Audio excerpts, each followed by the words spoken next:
you know my stance and you know I'm a principled person, I have stated very, very clearly that the CCJ is the way to go, and it is inevitable. Look, now people could have reservation and you have a right to, that's your business. But at the end of it all, we would have to handle our own affairs here in the Caribbean. We would have to have our own system, and I am simply saying the time is now. The time is here for us to do so. And look, we can have disagreements. We can look. I've stated on the program my position, and there are people who say straight up, Kem, I don't agree with your position, and they challenge and they say certain things, and I respect that. We should have a healthy debating going forward. Tomorrow we will have Joseph Roberts or some of his acquaintances or some of his colleagues to come in and speak about the CCJ, and you have the opportunity to ask a number of questions the same way. But I am telling you folks, you have listened to me many a years. I am confident that the CCJ is the way to go. It may not be perfect, and nothing in life is perfect. Nothing in life except God himself. But I am simply saying this is something that you need to look at. Give it a try. Look at it. Listen to the both arguments. I am convinced that the CCJ is better for this region than the Privy Council at this point in time. And I am saying it will be better for many, many years to come. So I am simply asking of you to vote yes for the CCJ.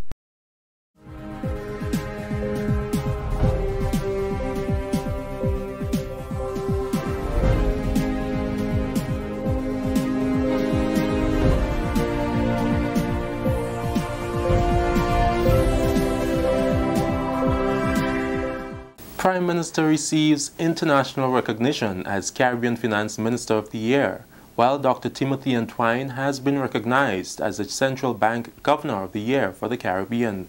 Stay with us, we'll have the details to this and more stories in the National Report.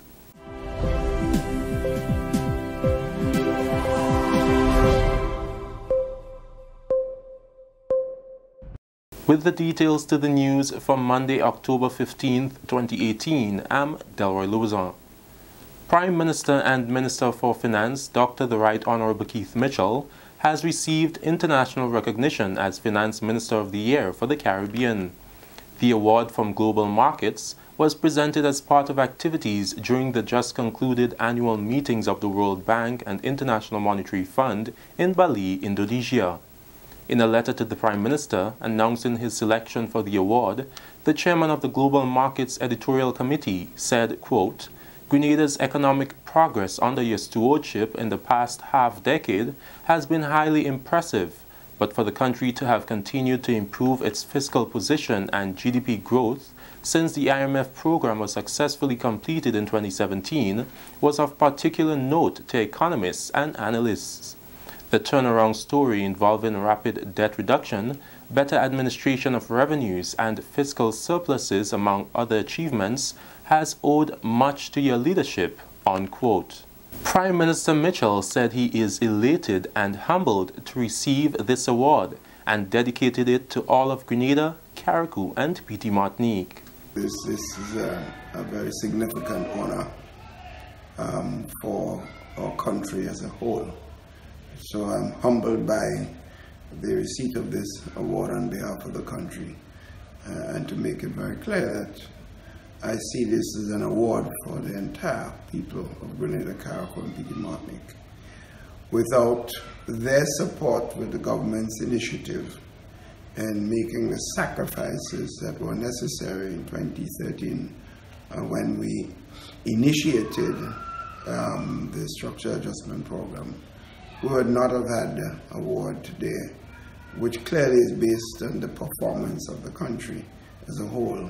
The fact that we've lifted our economy from literally on the ground to where people can be seen all over the region and of course globally, that Grenada has certainly performed well in the last 6-7 years and has reached a level of economic success that is an envy of a lot of countries regionally and internationally. So, Dr. Mitchell also recognized the role of the social partners, including non-governmental organizations and the religious community. trade union leaders and workers who helped to make the country's economic turnaround possible. The leadership of the business community and the business community in general were also recognized for the sacrifices made.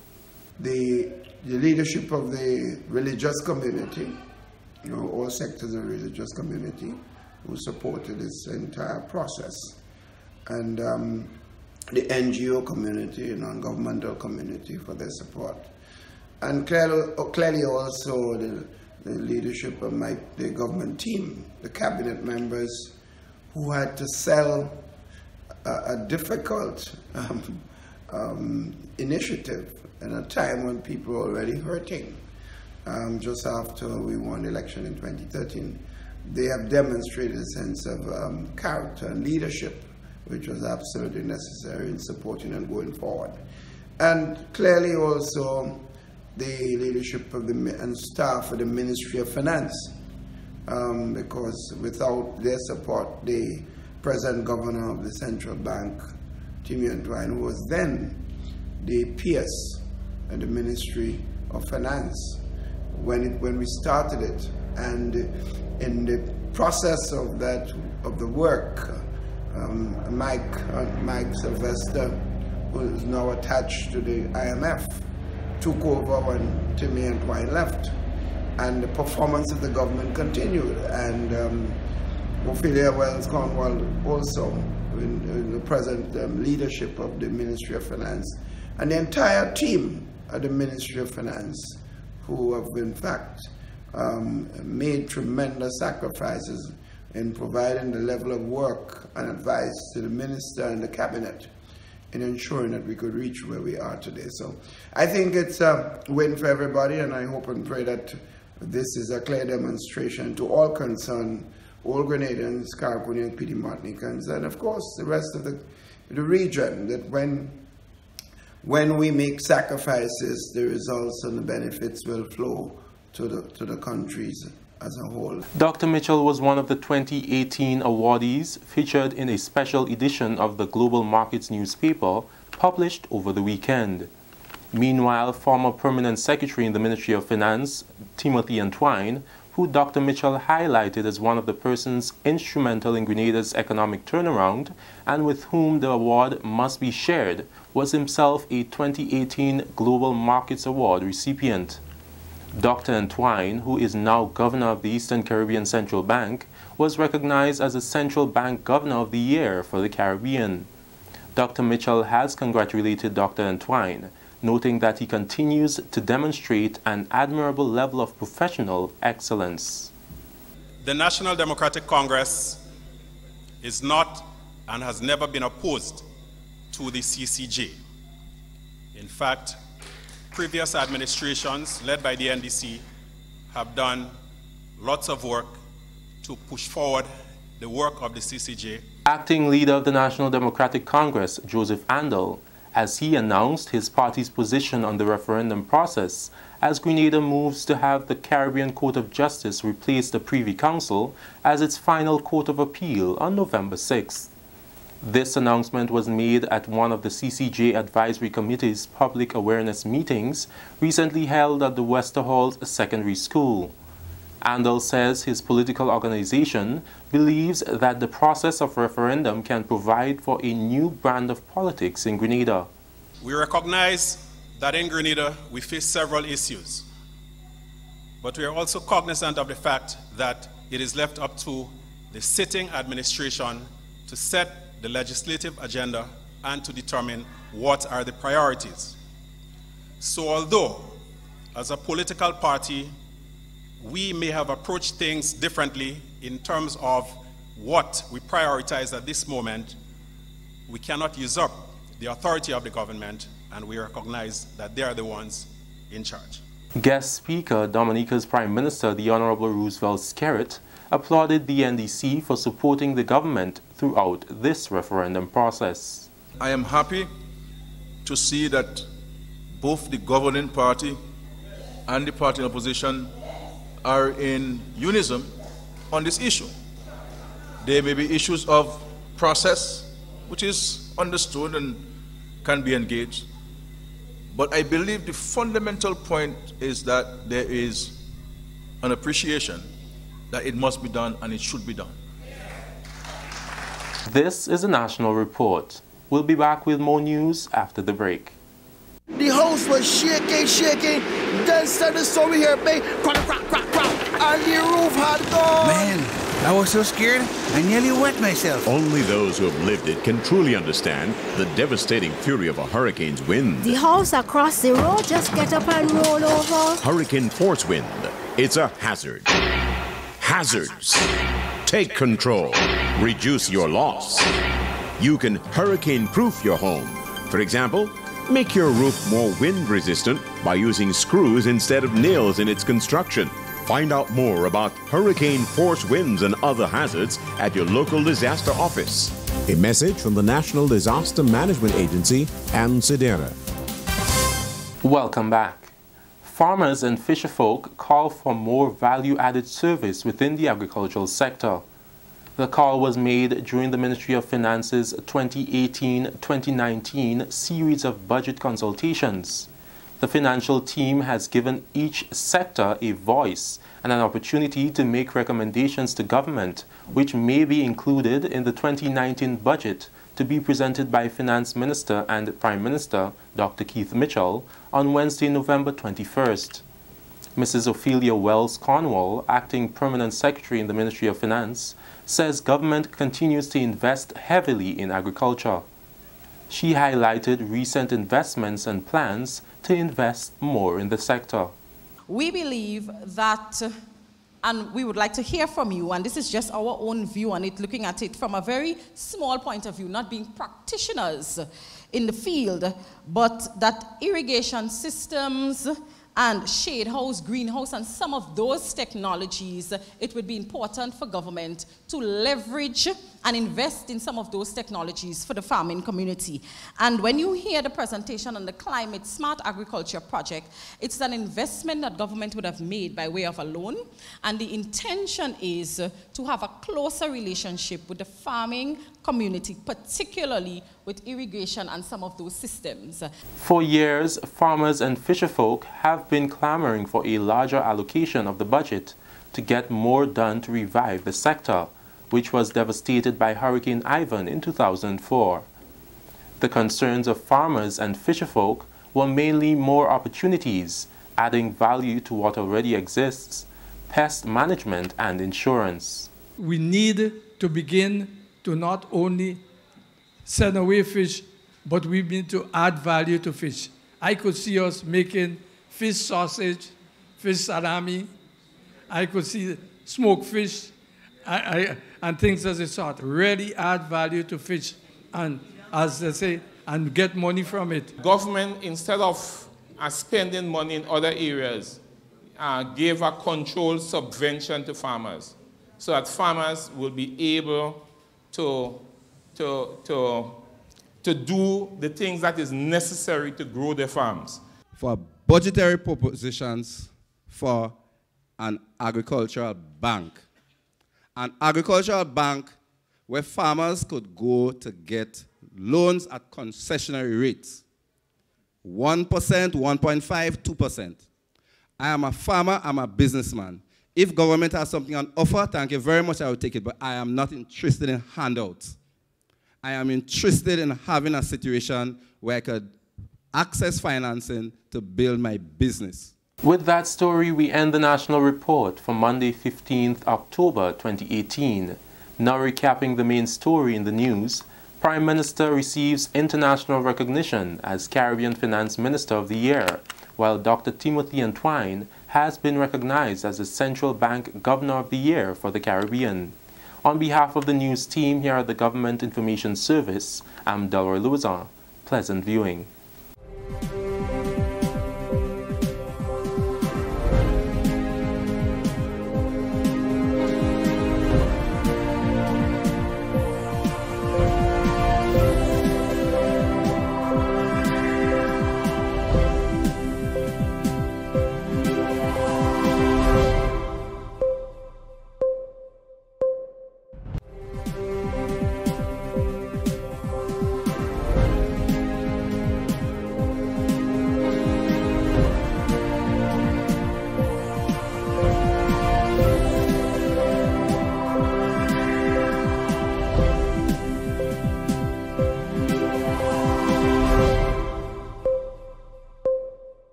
The National Democratic Congress is not and has never been opposed to the CCJ. In fact, previous administrations led by the NDC have done lots of work to push forward the work of the CCJ, and that can be attested to by Brother Peter David.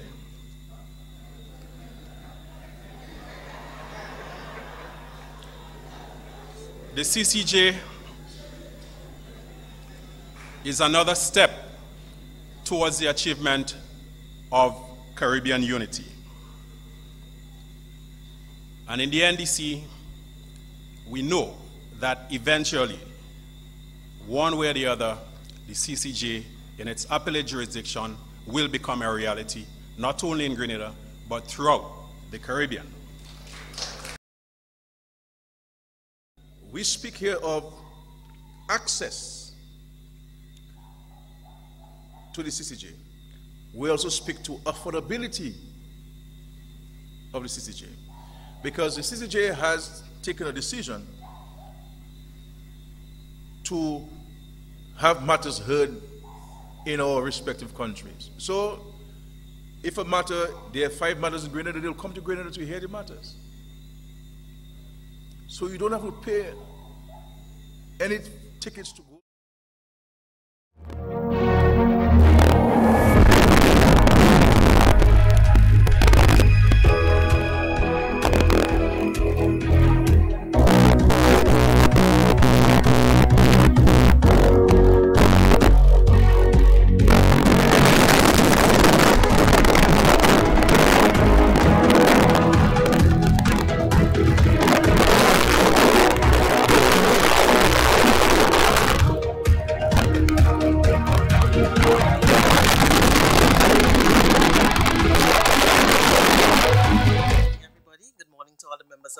In here this morning, and good morning to all of you looking at the program on GIS channel 22 and listening, and of course those of you in the diaspora. My name is Leslie Ann Johnson. It is good to have you here. I am sitting in for the press secretary, Ms. Philomena Robertson, this morning. And this morning we have with us the Minister for Tourism and Civil Aviation, the Honorable Dr. Clarice Modest Kerwin, who will be talking to us on a number of issues this morning. But we just want to recognize inside here with us this morning, in the room with us this morning, is the former Tourism and Culture Minister, Brenda Hood. Good morning to you. Once again, good morning to each and every one of you. So some of the topics we are looking at this morning: job creation through a number of opportunities. So we'll be looking at debushing, a new round has started. Also the craft skills training, as well as the launch of Empower. We know that was launched recently, and developments at Rex Grenadian Hotel, recently purchased. But of course, we let the minister make the announcement. Under health, we will look at sod turning for the Grove Health Facility, which will happen in St. John, St. Mark, which will serve St. John, St. Mark, and the wider Western Zone. And of course, we'll also talk about World Food Day celebrations, which are on today in Grenville and Carriacou, as well as the big news for this week. Prime Minister Dr. the Right Honorable Keith Mitchell receives international recognition as Finance Minister of the Year for the Caribbean. So a lot to discuss this morning. So I'll hand you over now to the Honorable Minister. Good morning. It's good to have you. Good morning, and it's good to have you. It's good to have more than one press person on my side, and I see Sister Philomena still there to make sure that I am balanced and do my work. Good morning to Grenada, Carriacou, and Petit Martinique, and everybody listening wherever you are. It is a pleasure to provide information for you and always to meet with the press.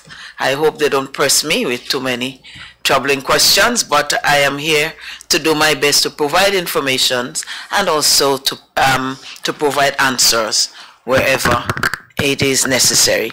I want to start with the head of, well, not the head of our country, the head is our Governor General, but the head of our government, our Prime Minister and the Minister for Finance, Dr. the Honorable Keith Mitchell. I want to give him all the time that is necessary, so I'll start here. And I have in my hand a magazine, Global Markets. That is a magazine of World Bank and IMF, where they speak about what is happening globally on the financial stage.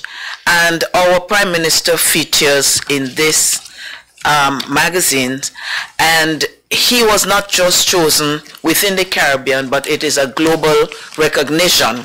So in this Global Markets Awards, they recognize ministers of finance from different regions of the world who have excelled. So I see the finance minister of the year for East Asia and Pacific is the minister from Indonesia. And then you have the Central Bank Governor of the Year for East Asia Pacific. So a number of different areas, India, UAE, West Middle East, of course, Croatia, Ghana, a number of countries. And our Prime Minister is also there starring, and our very own Timothy Antwine, the Governor of the Eastern Caribbean Central Bank. I feel very proud that these two sons of the soil have competently represented Grenada. And I want to say Team Grenada, because as Prime Minister says, this is not his award, but it's an award for Grenada, because we have all played our role in ensuring that Grenada reaches the economic level, economic viability level that it has reached. So I want to extend praises and commendation to both our Prime Minister and our former Permanent Secretary in the Ministry of Finance, and he's now Central Bank Governor of the Year for the Caribbean, and also our Prime Minister, Finance Minister for the year. And this is in recognition of what our Prime Minister has done in terms of moving the country from negative growth. In 2013, this document speaks to that, and it speaks to back in December 2013, after nearly 8 years of consistent engagement with the IMF, it had failed to put Grenada on the road to recovery. And after a debt to GDP ratio of 108%. And they're saying that 5 years later, the turnaround has been remarkable. Not only did Grenada show impressive results under its new IMF program, successfully completed in May 2017, but in the year and a bit since then, it has continued on the right track. So not only was it important for us to successfully complete the IMF program that we had, but it is extremely important that we continue on the right track. And I stress this because sometimes it is thought that, well, no, we finished with IMF, we can go back to the old way of life. But if we go back to business as it used to be, then we would not enjoy the benefits that our sacrifices have made. I want to take this opportunity, as Prime Minister has said, our social partners really contributed significantly to this success, and of course all Grenadians who I know all of you participated in the development of our country, in the sacrifices that we had to make, in the successes that we have achieved. I always say I am proud of Team Grenada, which is all of us. And I'm sure tourism played a little role too in bringing up, in increasing our economy, our gains, and improving. And it is said that we have brought reduction in the debt levels to below 71% of GDP by the end of 2017. It's probably much lower now, coming to the end of 2018. But this is the recognition of our Prime Minister and our son of the soil, Mr. Timothy Antwine, Governor Timothy Antwine of the Eastern Caribbean Central Bank. So that is the first one I wanted to make sure I dealt with. And of course, if there are any questions, I will endeavor to answer it, but of course, at some other time, the Prime Minister or his designates may be able to fill in on more in-depth information in terms of the figures from the Ministry of Finance. I also want to speak on a number of opportunities that we have seen unfolding over the past few months. Very recently, the Ministry of Youth and Sports, they officially launched the Empower program, which targets young men. I know the minister would have done a press conference or contribution in the last press conference, so I will not go too much in details, but it needs to be reinforced. It cannot be overemphasized, the importance of taking 500 young men who are at risk, many of them, some of them who are at risk to go to prison or to get into trouble, some of them who have already gone to prison for minor crimes. I am pleased to see that opportunities are being opened, and linked with that, the media houses and Grenada, Carriacou, and P.T. Martinique would recall that we did pass legislation for forgiveness, for cleaning of the records of young people who have made minor errors and which send them to prisons, but who are willing to be rehabilitated, and so that the slate will be clean and that the record will be expunged, or that record or that incident will be expunged from the record. If we have not had that need, we may take it lightly. But when we see young men who have gotten into a fight, a fist fight or something, who have stolen something small, or maybe just bad words, how do you say it again, of obscene languages, and so, who have gone to prisons for that, and they've come out. And if you want to go into construction, any job, you want to go, now we have so many more people going to Canada to pick fruits and other things like that. For this one or two small errors, they cannot have access to a proper job. So there is a committee that is set up, and they can appeal to the committee, and based on the nature of the crime, based on the conduct subsequent to that, and maybe other criteria that that committee with legal background would have, their record can be clean again, so that they can have access to better education, to better jobs and better opportunities. So I just want to say commendations to my colleague minister, Kate Lewis, and the substantive minister, Minister Cox, in that ministry for the effort, and of course for the support, financial and otherwise, that the Ministry of Finance, through its minister, and our cabinet colleagues would have extended in that program. Very soon we'll have a new batch of Imanis being taken on. It's probably maybe about 800, because an average about 50 per constituency. Some of the larger ones have a little more. So I just rounded it out to about 800, give or take. And again, young people, some of them who have been waiting quite a while. But of course, you have to deal with the existing batches before you take on new ones, because we all have to ensure that the finances are there, the stipends are there at the end of the month, so they can pay the buses and do whatever they have to do. So the surpluses that we have seen in terms of our revenues are being well utilized in the future of our country, the youth, and I'm really pleased to see that. But there are other opportunities through the Ministry of Tourism. One of the things that the complaints we have heard is that there is not enough spending from the tourists. They're not leaving enough tourist dollars when they come to our countries. And part of the reason is that we do not offer them enough local things. Sometimes we do go into stores and we see items, craft items marked Grenada, but when you look below, it might be made somewhere else. And the materials may not be materials that are produced in Grenada. And so we have been working with young people and, people perhaps between up to about the 40s and so, because sometimes they complain that the Imani, yes, they're under 35, and the young men in the Empower, but what about us who are over 35.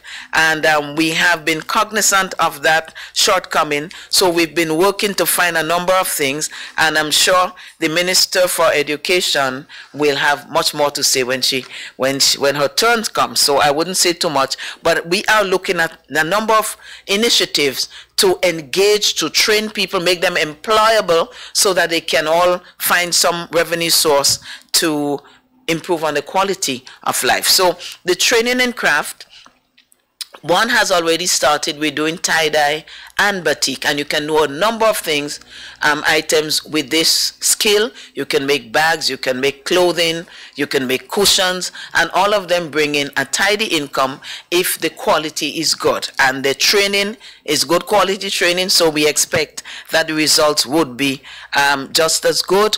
What we expect is that those people who are trained, and they come from various parts of the island, will be able to sell their produce in some tourism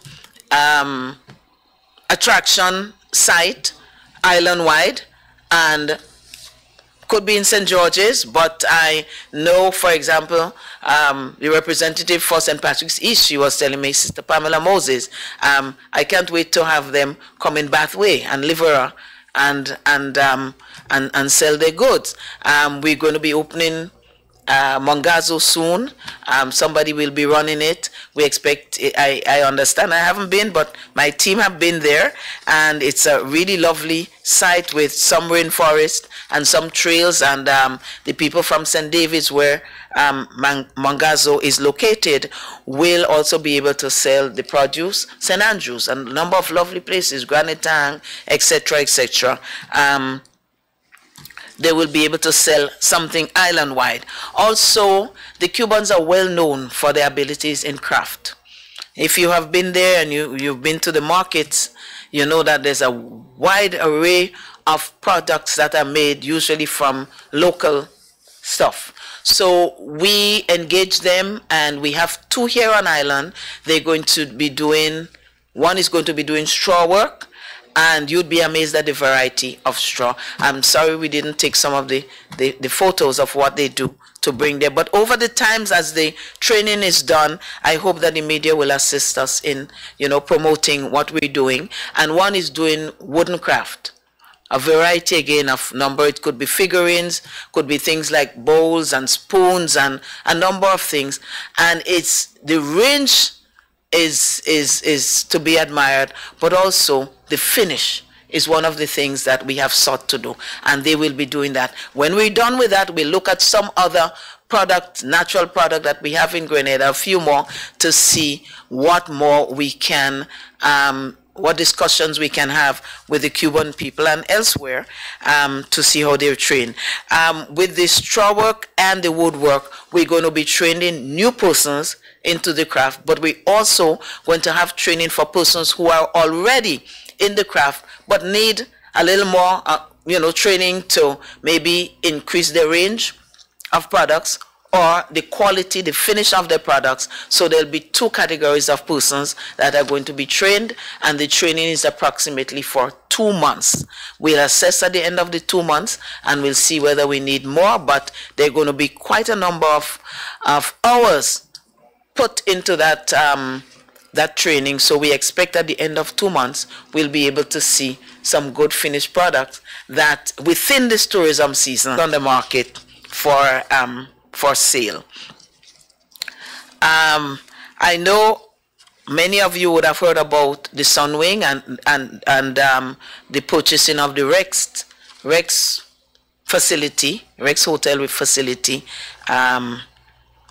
in Grenada, and also they purchase for other properties. But what concerns me most is what happens in our neck of the woods. You all would also be aware that we did have legal issues. The government did have legal issues with Rex. So with the purchasing of that property by the Sunwing Company, then that legal matter, I want to believe, no longer exists. And I am so happy that such a beautiful facility will be enhanced, will be upgraded. We expect more rooms, and again, there will be more job opportunities for our people. And as I speak about rooms and job opportunities, I have been speaking about the impending opening of the Silver Sands. They're moving closer to the opening, soft opening in November and full opening in December. And they have taken around 200 young trainees, training them in all of the different areas, so that in the next few weeks ahead, when they open, we will have quality service provided by our very own Grenadian people. So I'm very happy for that. This is another opportunity, and linked with that is the opportunity for farmers. You probably are aware that the Silver Sands and Sandals have established relationship with Ms. Teresa Marichaud, who was a former agricultural extension officer, and her group, Grenrob. They have worked with Silver Sands. Silver Sands has assisted them with some equipment and so on. And not only are they selling now to Silver Sands their produce, but they have worked their way around St. David's, St. Andrews, a bit of St. Patrick's, and now they're working with farmers in St. Mark to ensure that they produce the range of local food products that are required by Silver Sands, and also in the timeliness that it is needed. They have brought in irrigation equipment, they've brought in tillers, so they are between these hotels and Grenrob, I must say, thanks to them for providing opportunities for our local farmers. The hoteliers, the hotel owners, they are committed to working with the farmers, and so this is another great opportunity. I have the privilege to be on a chat with them, and every so often I see a request for a certain product or products, because even as they're not open, they have to use some products to train those who are going to be in the kitchen or so to provide the culinary products that they need in their kitchens. So we're happy for a number of those opportunities, and we must not trivialize the importance of the debushing program.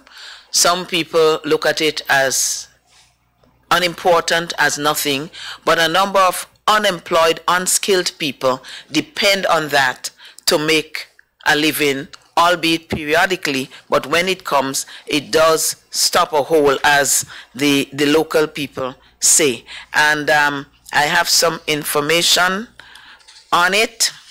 The last debushing, the amount of money that was expended was approximately, that's the last one, but which was the first round for the year, $7 million. 398 crews was sent out, including regular debushers as well as environmental wardens. I will speak to the environmental wardens a little later, but the debushing is starting again. It is necessary to keep the roadsides, how shall I say, visible and looking good. And also some of the inner roads, the farm roads and so on, they go, I know they go in every constituency. I can speak for St. Mark, they go into every nook and cranny, and they ensure that the roads are kept passable for the people who use the roads for whatever reason. So we're happy for it. We only realize how important it is when there's a little delay to start up and the bushes start growing. So it is very important for our people. But these same people, as some of the people that we are training now at this time, there are some of those who are in the Empower. There are some of them who are going into the Imani now, who were in the debushing, because we do not expect the debushing to be a permanent job, but we expect it to be a hand up in very important times of need. In terms of the environmental wardens, you have 400 persons being employed as environmental wardens. What do? They have to do the ongoing road maintenance, because we know, especially in the rainy season, after the crews go out and they clean by the roadside, and you can see around the corners now and so on, and it looks quite nice, then the heavy rains come, and within a couple of weeks, the grass is back again. and you have to wait a few weeks or months before the next round of debushing. So between that time, these wardens will do that. But very importantly, drainage.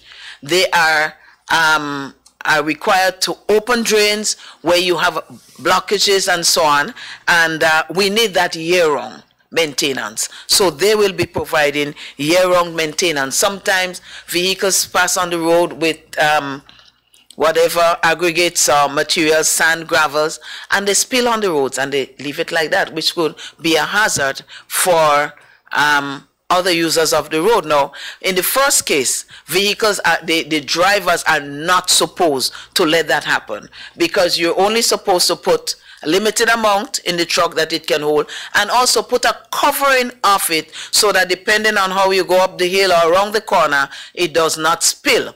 And if it does spill, the driver or somebody who works on the truck is responsible for cleaning. But and I hope when the traffic wardens come out, some of these issues would be dealt with. The spillages and the indiscriminate dumping and all of these things could be dealt with maybe better. But in the meantime, if it's there, somebody has to deal with it. And it will be good for the our environmental wardens to assist in that way. But hopefully, this will sometime in the future be a thing of the past. Sometimes you have, when the rains fall, you have small slides. And it stays by the side of the road for weeks. And this is something that we want to address so that the crews can go out immediately, because not every slide needs a heavy-duty equipment like a bobcat or excavator to remove. Sometimes it just requires a few people with a wheelbarrow to clean the roads in short time, or if trees fall, that they can cut it. All of those things to keep maintenance during the debushing, but very importantly between debushing time. So it is a year-round program. In different constituencies, the process is different, the operations are different, the duties are the same, but some people might have them on for a whole year. Some constituencies may rotate to ease the unemployment situation and give other people an opportunity. But they will be providing year-round service for the nation. So we expect them to go out again soon.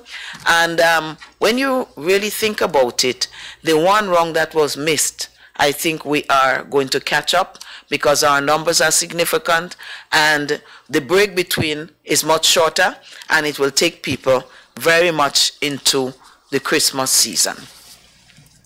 So we have, oh yes, now we have to go into something very important, our World Food Day.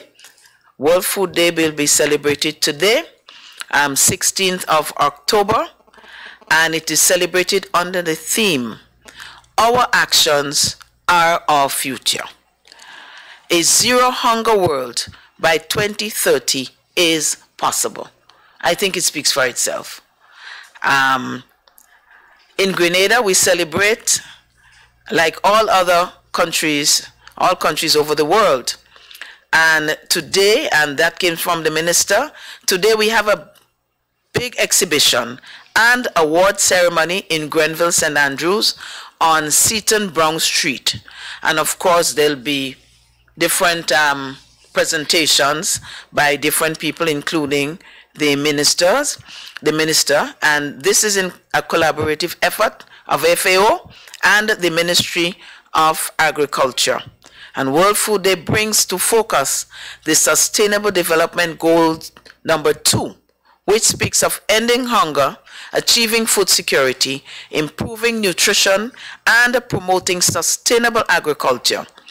The goal seeks to end hunger by 2030 and to achieve food security. I think it is self-explanatory. Congratulations to the Ministry of Agriculture on the mainland and the Ministry of Agriculture in Karakou, because today also in Hillsborough they will be celebrating World Food Day as well. The main ministry here on mainland and the branch from the Ministry of Carriacou and P.T. Martinet. Congratulations to all of us, and I hope it's an all-day affair, and they cook wonderful, they do wonderful things with cassava and a number of locally grown foods. And so I hope a number of us can find our way there to see and to know what is done, but also to taste what is done, and maybe to stimulate us to be a part of the 2030 drive to end hunger by then. Because, you know, Grenada has the best soil in the world.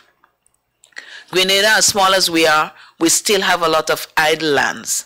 And there is much more that we can do in agriculture and to provide good, wholesome food for our country. And I hope that through the Empower, some of young people will be empowered to go back to the lands and to work so that we can have good, wholesome food in Grenada. Last time, I just have some, last time I did speak about, let me see where I can find it. Yes, I have it right here. This is just a spillover information from the last time. I raised the issue of the consultancy that we were doing to improve on a number of things in the cruise industry to create employment opportunities. We have been negotiating to have with the airlines to have more of our young people being recruited right here in Grenada to work on the cruise ships, because as it is now, there is not a direct link to come to Grenada to recruit young people, and we do have quite a number of people who were trained in various fields in the cruise industry. So we're working on that, but also our consultancy provided us with new insights as to how we can improve the first impression when a tourist cruise ship berths on our docks out there, and also the tour around the city and the traffic, which does become a problem when you have 2 and 3 cruise ships. I mean, the last time we had Carnival Breeze, and it came in with 3,700 people. And imagine that sometimes you have 2 or 3 cruise ships. It is quite a lot, and it can be a challenge, but I know the Ministry of Works and the ministry is working with the traffic department under the police to see how we can ease that. And I was asked about the 7 new tours that would be added for the season. So I just brought that back. There is the Grand Vista Adventure Buggy Tour, Palm Tree Gardeners, Spice It Up, Pure Sailing and Puddle Boarding, Forts and Beaches, Granite Tank, Cocoa Experience and Rum Sampling, Spice Garden and Wester Hall Distillery Rum Testing, 2018-2019 cruise season. What we have for that, it doesn't detail. And of course, very importantly, Grenada and especially Carriacou will be happy to know that while we had 1 call in Carriacou last season, we will be having 6 calls for Carriacou this season. And a few weeks ago, there was a delegation led by former Minister for Tourism and now the chairperson of the GTA, the board of the GTA, and a team of them from Port and from GTA and from the ministry. They went to a number of cruise lines marketing what we have in Grenada, these new tours that I'm telling you about, because the cruise lines want to hear what you have new. You know, and at one time we were accused of being stale because some of the passengers are repeat visitors and say, oh, well, I've been to Grand Anse, what new do you have? But we have quite a lot in store for them. And when we had the visitors from the Carnival Cruise Lines, they were very, very pleased to see some of the things that we had. So these are some of the new tours that we have. While this year we will be having less calls, we will be having larger ships coming in and therefore more passengers. So in 2017, we had 339,970 passengers. This year, You know, all of the bookings are done long before, so we know what to expect. We are expecting 378,561 passengers, which represents an increase by 11.35%. And my expectations are, our expectations in the industry are that with the dialogue we've been having, with the conversations, and the fact that we've gone out on the West Coast to speak to various cruise lines, and the positive responses we have gotten, we expect these numbers in the next 2 years or so will change. And why do I say 2 years? Usually the cruise, the routes that they're going to take, the plans are done 2 to 3 years in advance. So the work you do this year is not necessarily, the results are not necessarily seen the next year or the next 6 months. But we have to lay the groundwork now. The new attractions, we have to do them now. The dialoguing, the negotiations have to be done now. And also, I must commend the port, because they have done an almost too good to refuse proposal to the cruise line, which is based on the number of passengers.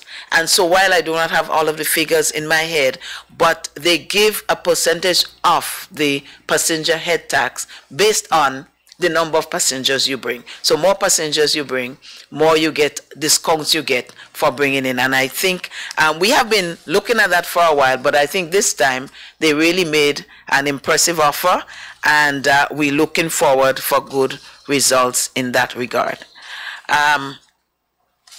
I have left something very good for last. I wouldn't say necessarily the best, but on Friday, time to be circulated later on to the media. I'm sure some of the media houses would love to be there in Guave, at the site where the old health center was before. That health center served St. John's and St. Mark before, and a new health facility has been planned, and funding has been received for that project. I am looking for, yes, Guelph facility is going to cost approximately $7 million, and it's going to be a facility to provide services for St. John's and St. Mark, but also for the wider western corridor from St. Patrick's all the way down, wherever it's easier. And it is my expectation that it is going to be a quality facility with many of the amenities that some people from St. Patrick's, St. Mark's, St. John's have to go all the way down to St. George's to have access. So one of the things it would do is create easier access to some health facilities, but also it would probably help to ease the burden at accident and emergency, because they do complain from time to time that too many of the things that could be dealt with in the outskirts, all of them come to St. George's. So I'm hoping tourism will go out more into the community as we teach people in the community certain skills, and we develop. I know we have Mount Carmel coming along. We're building up Ranitang, repairs to the houses. We've started putting new plants there and so on. We're going to soon be starting the work on the trails. And so everybody does not have to come to St. George's, why I love it very much. But we want a holistic development of our country, and I would really like to see the development of community tourism in Grenada. So the sword turning will be at on Friday, and the time will be circulated at some point in time. And I do have a little bit of information, very importantly, on something that took place yesterday at Princess Alice Hospital, which we all commonly call Maribor Hospital. And I know the public is always interested in knowing what is happening in health. In collaboration with PAHO, Pan American Health Organization, the ministry secured funding. I think it was close to $1 million, where they invested in a new generator, a disabled ramp, energy and water conservation initiatives, and they've put underground electrical cables, hurricane shutters, and so on. What they're trying to do is to make these health facilities more disaster resistant. So most of the work is geared towards doing that. And in the past few days, there has been a meeting organized by Pan American Health Organization right here in Grenada. And while there are a few little ends to be tied up at Princess Alice, the visiting team wanted to see the launch before leaving. And so the minister and his team, they went up there yesterday. So I'm sure within the next few days, there will be more information on it. But it's a smart, how it's called by PAHO, it's a smart healthcare project, which endeavors to have every health facility in Grenada smart, people-friendly, safe in times of disaster, etc., etc. And so close to $1 million would have been expended in that project. We're always happy, and I was just talking about what happens in the outskirts. We love this. This is a city, and more efforts have to be made for our city, our capital. But we have to make every effort to ensure that the people in the rural areas do get quite a bit of what government has to offer as well. So my dear brothers and sisters who are listening to the media, this is pretty much what I have prepared. I hope you found the information very useful, and I'm sure we can entertain some questions at this time. So I'll hand over to my dear sister. Thank you, Minister. Thank you so much. All right, so the floor is now open for anybody who wants to ask a question or two of the Minister. Thank you. Okay, good morning, Minister. I think I'll take the mic first this morning. Thanks for the wealth of information that you provided, but I just need a little clarification on the agricultural workers in Canada. There are rumors that the workers were sent back, the last batch or so, due to one of the workers running away. Can you clarify? I wish I could. What I did hear, the minister with responsibility for that, it comes under Foreign Affairs and Labor. He did say in the previous cabinet sitting, not yesterday, that one of the workers who went, he ran away either the same day or the next day and getting in there. And it seems that that was the plan from ever since. Oh, this is very sad because, you know, when these things happen, whether they commit any misdemeanor or whether they commit any crime, it does put a black shadow over the whole country. And you know, I know so many people who were so happy to go. I know so many people who are waiting. They just want to know, well, I didn't get it this time, I hope next time I can get it, etc., etc. And now to have somebody who uses that opportunity to go to a country knowing that he's going to abscond and run away to somewhere else. I haven't heard the second part, though, that others, I know they were looking for him, and the commitment of the minister, and by extension, he said it to cabinet, and we all agreed, was to anything we could do to find that person, because it's not about the individual, it's about Grenada's name and the rest of persons who, there are some people who are repeat workers. So they have done so well, and I'm proud of them, that the landowners or the property owners, they ask for them by name. And sometimes they come here just to get them and take them back. And so all of these people who depend on that seasonal fruit picking opportunity in Canada, a shadow has been cast. I don't know what is the ultimate decision in terms of the government, but this always acts as an impediment. So I don't know that a group came back. This is something we all would have to find out. But I know that he did go away, and we are very concerned. Thank you for your response. You made mention of a training that's taking place with, you said 2 Cubans were brought in. Where is that training taking place, and how many persons are involved in that training? Okay, the training, the base is going to be in a room at the stadium, National Stadium at Queen's Park. All of the straw work is going to be there, or most of it is going to be there. The past week, we have been visiting, you know, Marquis is a center for straw work. We have been visiting Marquis, seeing what they do.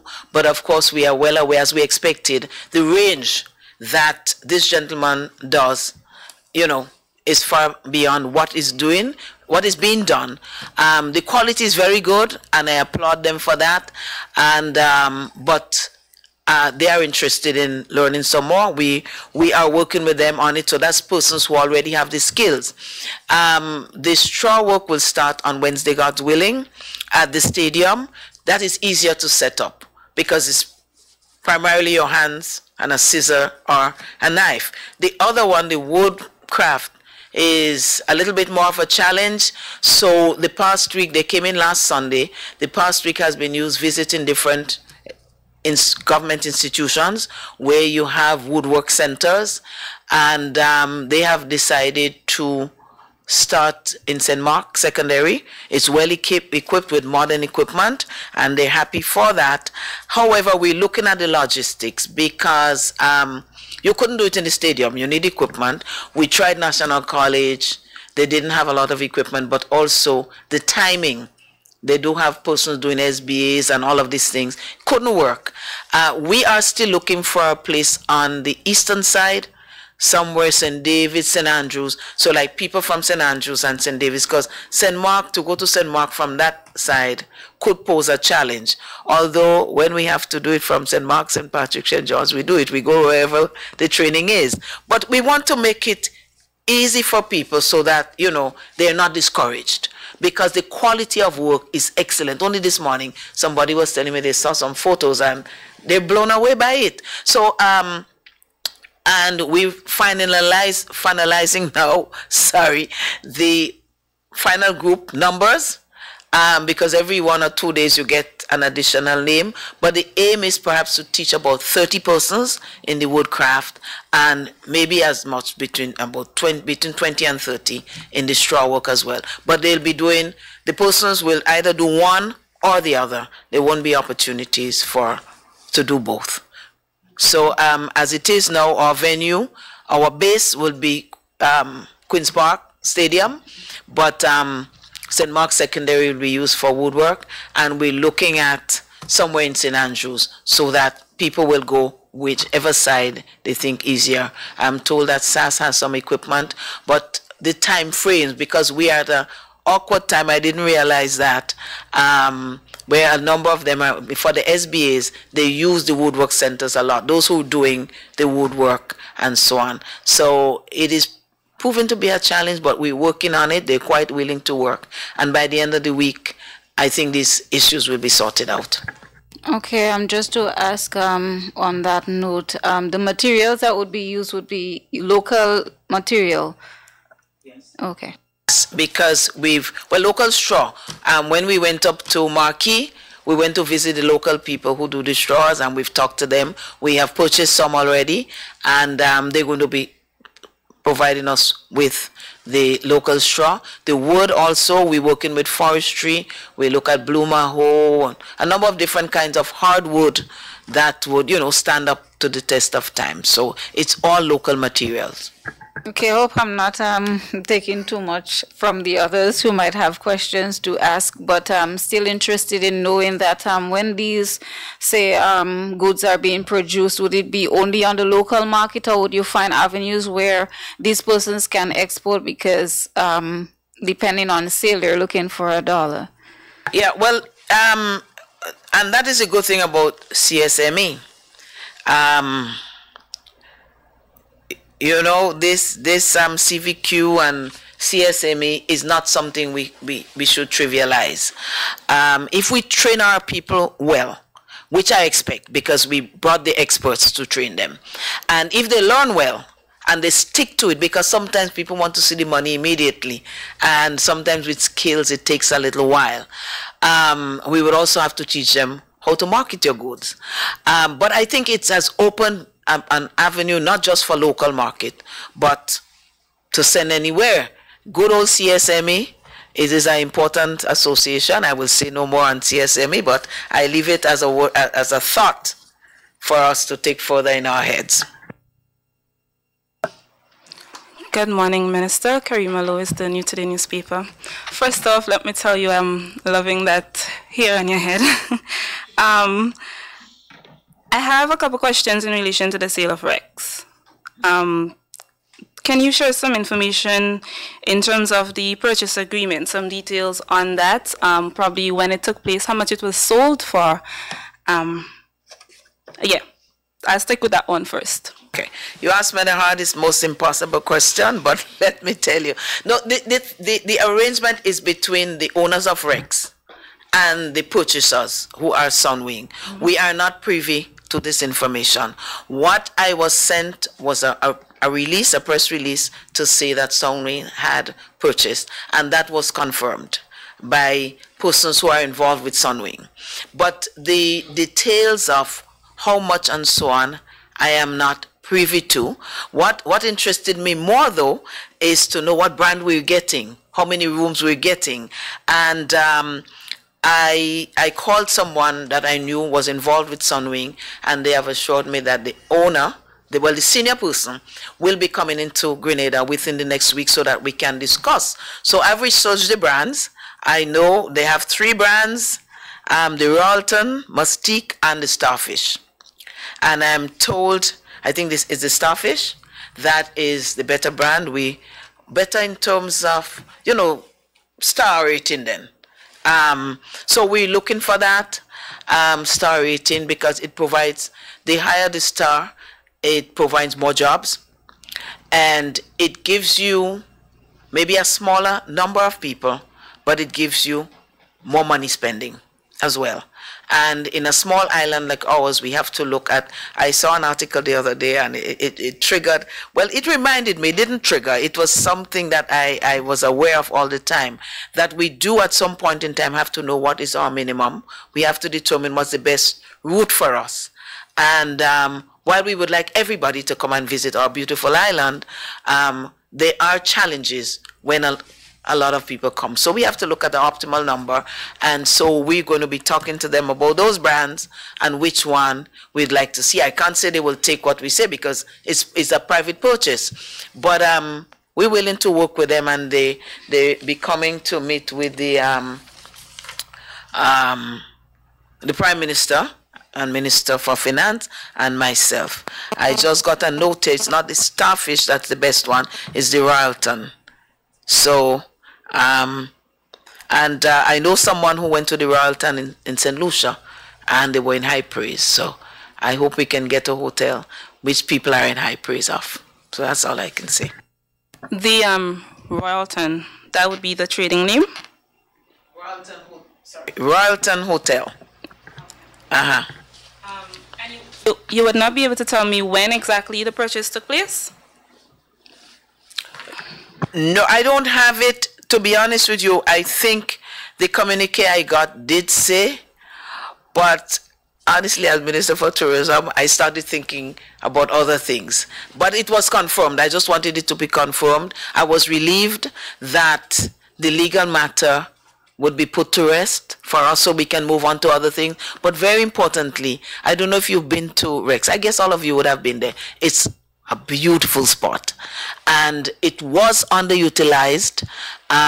It wasn't exploited is the word that come. I don't want it to be taken in a negative way, but its potential really was not maximized. So it's not a criticism, it's just a reality. I've been there, but it is one of the most beautiful spots on the Grand Anse Beach. So I really look forward to seeing something good happen there.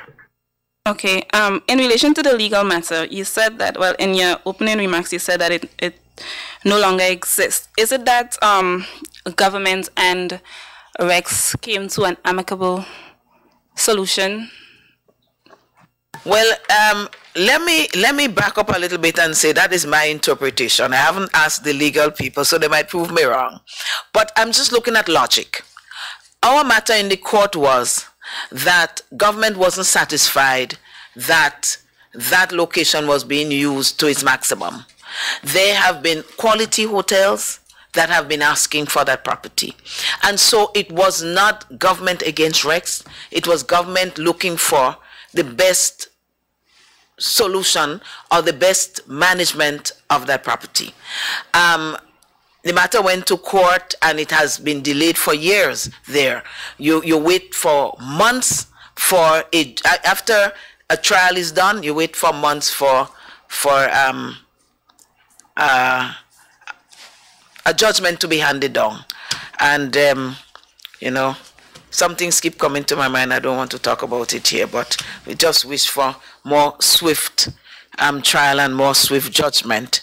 However, because of this time-consuming things where people from legal affairs had to be involved, and you know, when a matter is in court, the people involved, there's always room for animosity and that sort of thing. So I'm happy that is over. And the issue was whether government would acquire that property, and Rex did not want that. So now that the property is no longer in question, it's been sold, I would want to think that the legal issue has been put to rest. But I must say, the legal people did not tell me that. I used my judgment. I could be wrong.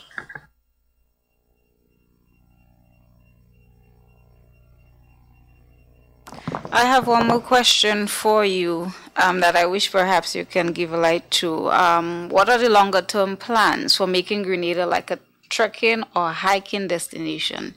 Any plans to explore more the interior of Grenada? Big time. At Granitang, we have, I mentioned the last time, we're going to refresh 4 new trails. There's a trail right around the lake itself, and there are others leading to Monkwakwa, leading to, from Granitang back to the waterfall in Concord Waterfall as well, and so on.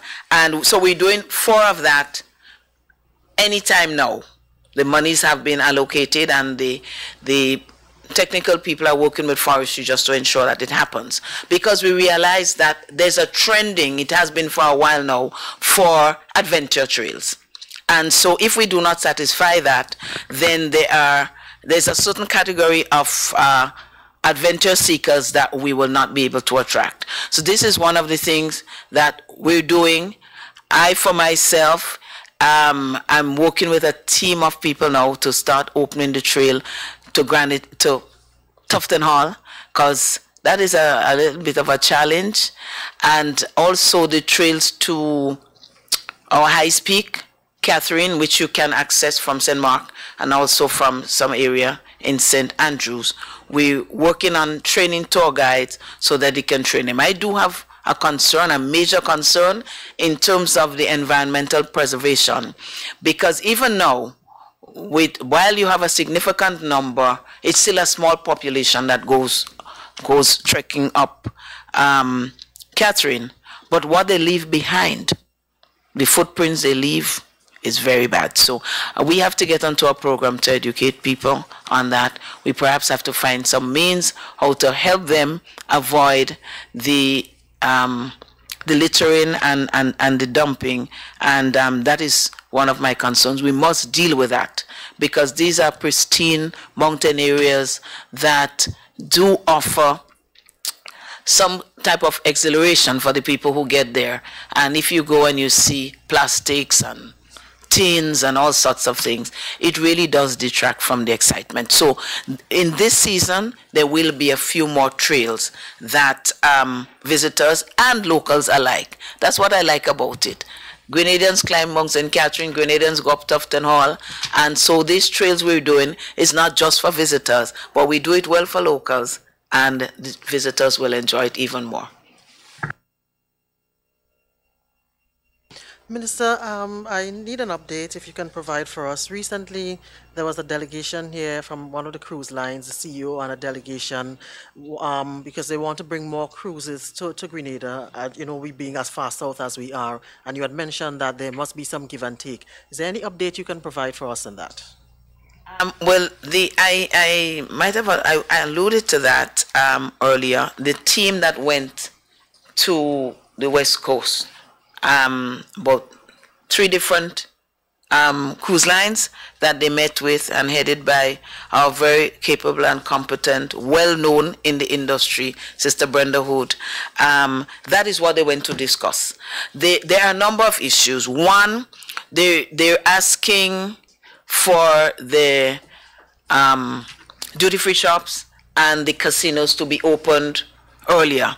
we have resisted that for a long time because our thought was if you open back the cruise, these businesses earlier on the cruise ships, then people who are on land will go back.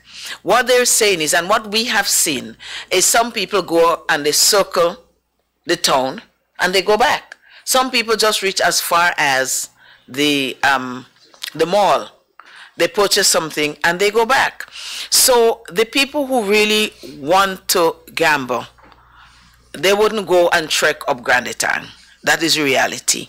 And since we're competing now with the machines on the cruise ships, because we're finding more attractions, we're finding more entertainment, we're finding more experiences for them, and this is a work in progress. Maybe by the end of the year we'll have a number of other things for them to enjoy.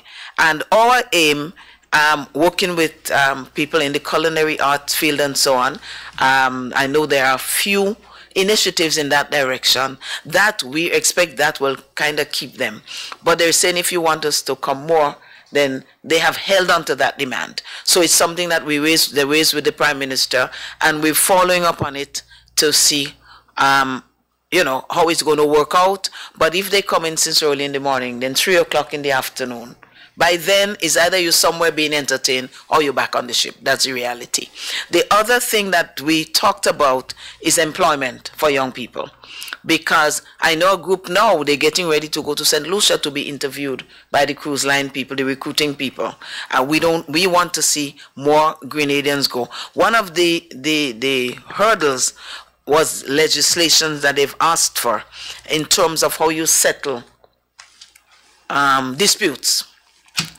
So somebody gets injured or somebody feels that they didn't get paid for certain, you know, work that they did or whatever. They want us to have an agreement as to how it is settled. And that is done even when you have an insurance. There is an agreement because an insurance has a maximum if you lose an arm. They have a maximum if you lose a leg or a finger. It's all different, and that is agreed upon before. So this is what they're looking at. They sent, we got copies of the legislation. They've used it in 1 or 2 of the islands in the Caribbean. They've used it quite a lot in the Philippines. And so you see a lot of Filipinos on the cruise ships. Those who have, from Grenada, that have had the opportunity to interact with, who work on the cruise ships, are enjoying it, and it's an opportunity to make a living. We are looking at the legislation. We've passed it to Legal Affairs, and only this morning they've asked some more questions. We just want to dot the T's. The I's we're dotting and we're crossing the T's to ensure that when we advise persons on the matter, how to settle legal issues, that we feel comfortable. So that is the hesitation, and they're waiting on us. They've been asking us for it repeatedly, but we want to ensure that the legal people and labor are looking at it as well. They're checking with ILO. So we're doing all of the groundwork so that we don't follow a trend blindly because we want opportunities. We want to ensure that our young people get the best. I think these were the 2 main things that we spoke about, and I mentioned also that the Port Authority, who gets the head tax, they are going to reduce the head tax in exchange for more heads. I don't know, is that clear? Yes. Yes. So these are some of the initiatives, and the team that went about 2 weeks ago, they followed up on that. There are commitments to include Grenada once we settle those issues, and I hope by the time early in November, starting on the 5th, FCCA, that is the Cruise Association, will be meeting in Puerto Rico. When our team goes back there, and hopefully, God willing, I will be heading that team, we can make some final agreement. We would have gotten everything from Legal Affairs, and we had even asked for legislation from other countries, and Legal Affairs is working on that. So we want to know how they fared before we go there, but I hope we can tie it up. It's from the 4th to the 9th, but I am going on the afternoon of the 6th of November. Thank you very much. Any questions from anybody else? Okay, it seems as though we're done. So thank you very much, each and every one of you, for coming, and thank you for all of those who are listening or viewing, and for those of you in the diaspora. We have a lot of information to work with. We do thank you for coming. Have a great day, everybody.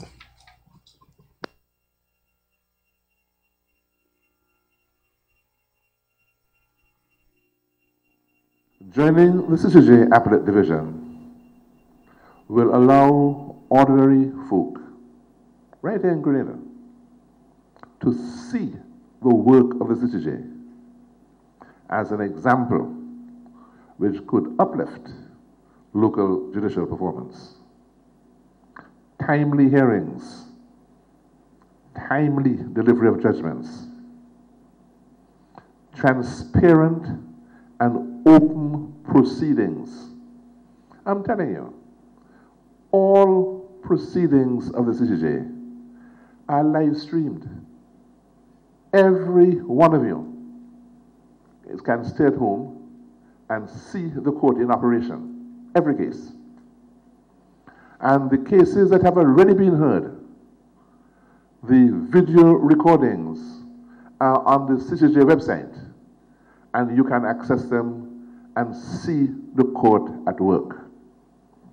All the judgments of the court and a lot of other work that the court does is posted on the website, so that you can identify with the work of the court in ways you cannot identify with the Privy Council. So here we have a court that is open, transparent, and you can have complete access to all of our activities in this manner.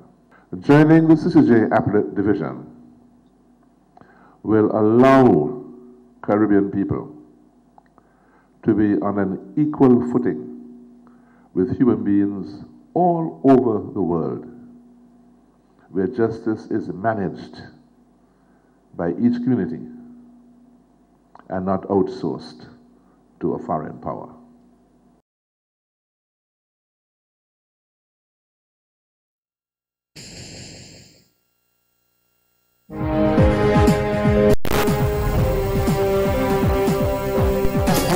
Like William Shakespeare. Qualification, I want you to have be a dictionary. So you could be preaching philosophy like my cosmos hieroglyphs. Inspiration is what you need. Raise your self-esteem. And just like Dr. Martin Luther King, you could shout, I have a dream. Educate what you must get. Please don't be a fool, cause I want you to be an intellect, just like Hollis Liverpool. There is a saying, educated people just might end up a fool, but that must not give you the rights to think you should not go to school. So much emphasis on common sense, but that is for whom to drink. All who thinking like that, tell them I say, their brain will become extinct. Academically, go forth into the world, your brain it has no limit. You could be a master of anything, child, as long as you study it. Never settle for second best, always try to reach your peak. Common sense alone cannot make you sit inside a world summit. So education is what you want. Get some ambition. You could be the one that's running the UN just like Kofi Annan. Qualification is what you must. Yes, indeed. Child, make sure you're bright. Good morning to you, Grenada, Carriacou, and Primatic. My name is Sheldon Scott. I am Devon Romain. And it is Hard Talk. A pleasant Grenadian good morning to each and every one of you, wherever you are on this beautiful planet. Yeah, whether you're in Grenada, you're in Carriacou, you're in Petit Martinique, Isle-Run, Green Island, Sandy Island, Calivini Island, Hog Island. We name of the island, Devon, I don't know. You are the name. Sugarloaf? Sugarloaf. Right. Diamond? Diamond. That's more of a rock than an island. Yeah, more rock than a... Yeah, a couple of them that's rocking about that. Calivini, Sandy. Is that what?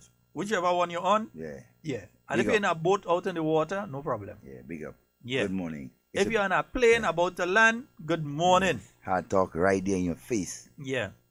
Devon, before we dive into anything, I have a press release by NADMA that I think I should read, especially since you're the NADMA man inside here. Yeah, Devon is a NADMA man. He's one of them. He's NADMA, right? National Disaster Management Agency They have sent out a media release last night. And as of last night, the Met Services are monitoring 2 tropical waves as they approach the Lesser Antilles. As you would know, we are in the Lesser Antilles. Yep. Yeah. So, Grenada and other Caribbean countries are expected to be affected by 2 tropical waves approaching the area from as early as Tuesday night. Today being Tuesday, and night being later in the day. No, night is not later in the day. Night is after the day. Night is after 6 p.m. Well, no, that is actually evening is after 6 p.m. Night is after 9. Yeah, but anyway, we will discuss that one. Yeah, Jojo, confirm for me. Right, nice. According to the Met Services at the Maurice Bishop International Airport, the moisture associated with 2 approaching tropical waves are likely to merge near the Lesser Antilles. Likely to, we're not certain to, but likely to merge near the Lesser Antilles. Model guidance is indicating an abundance of moisture near Grenada as early as Tuesday night and holding until Thursday, 18th October. So they're kind of expecting some rain from tonight through tomorrow into Thursday. We hope and pray that it blow away. Yeah, we hope and pray that it blow away. Right. In addition, several models are predicting the potential for significant convective development and above normal rainfall for Wednesday and Thursday.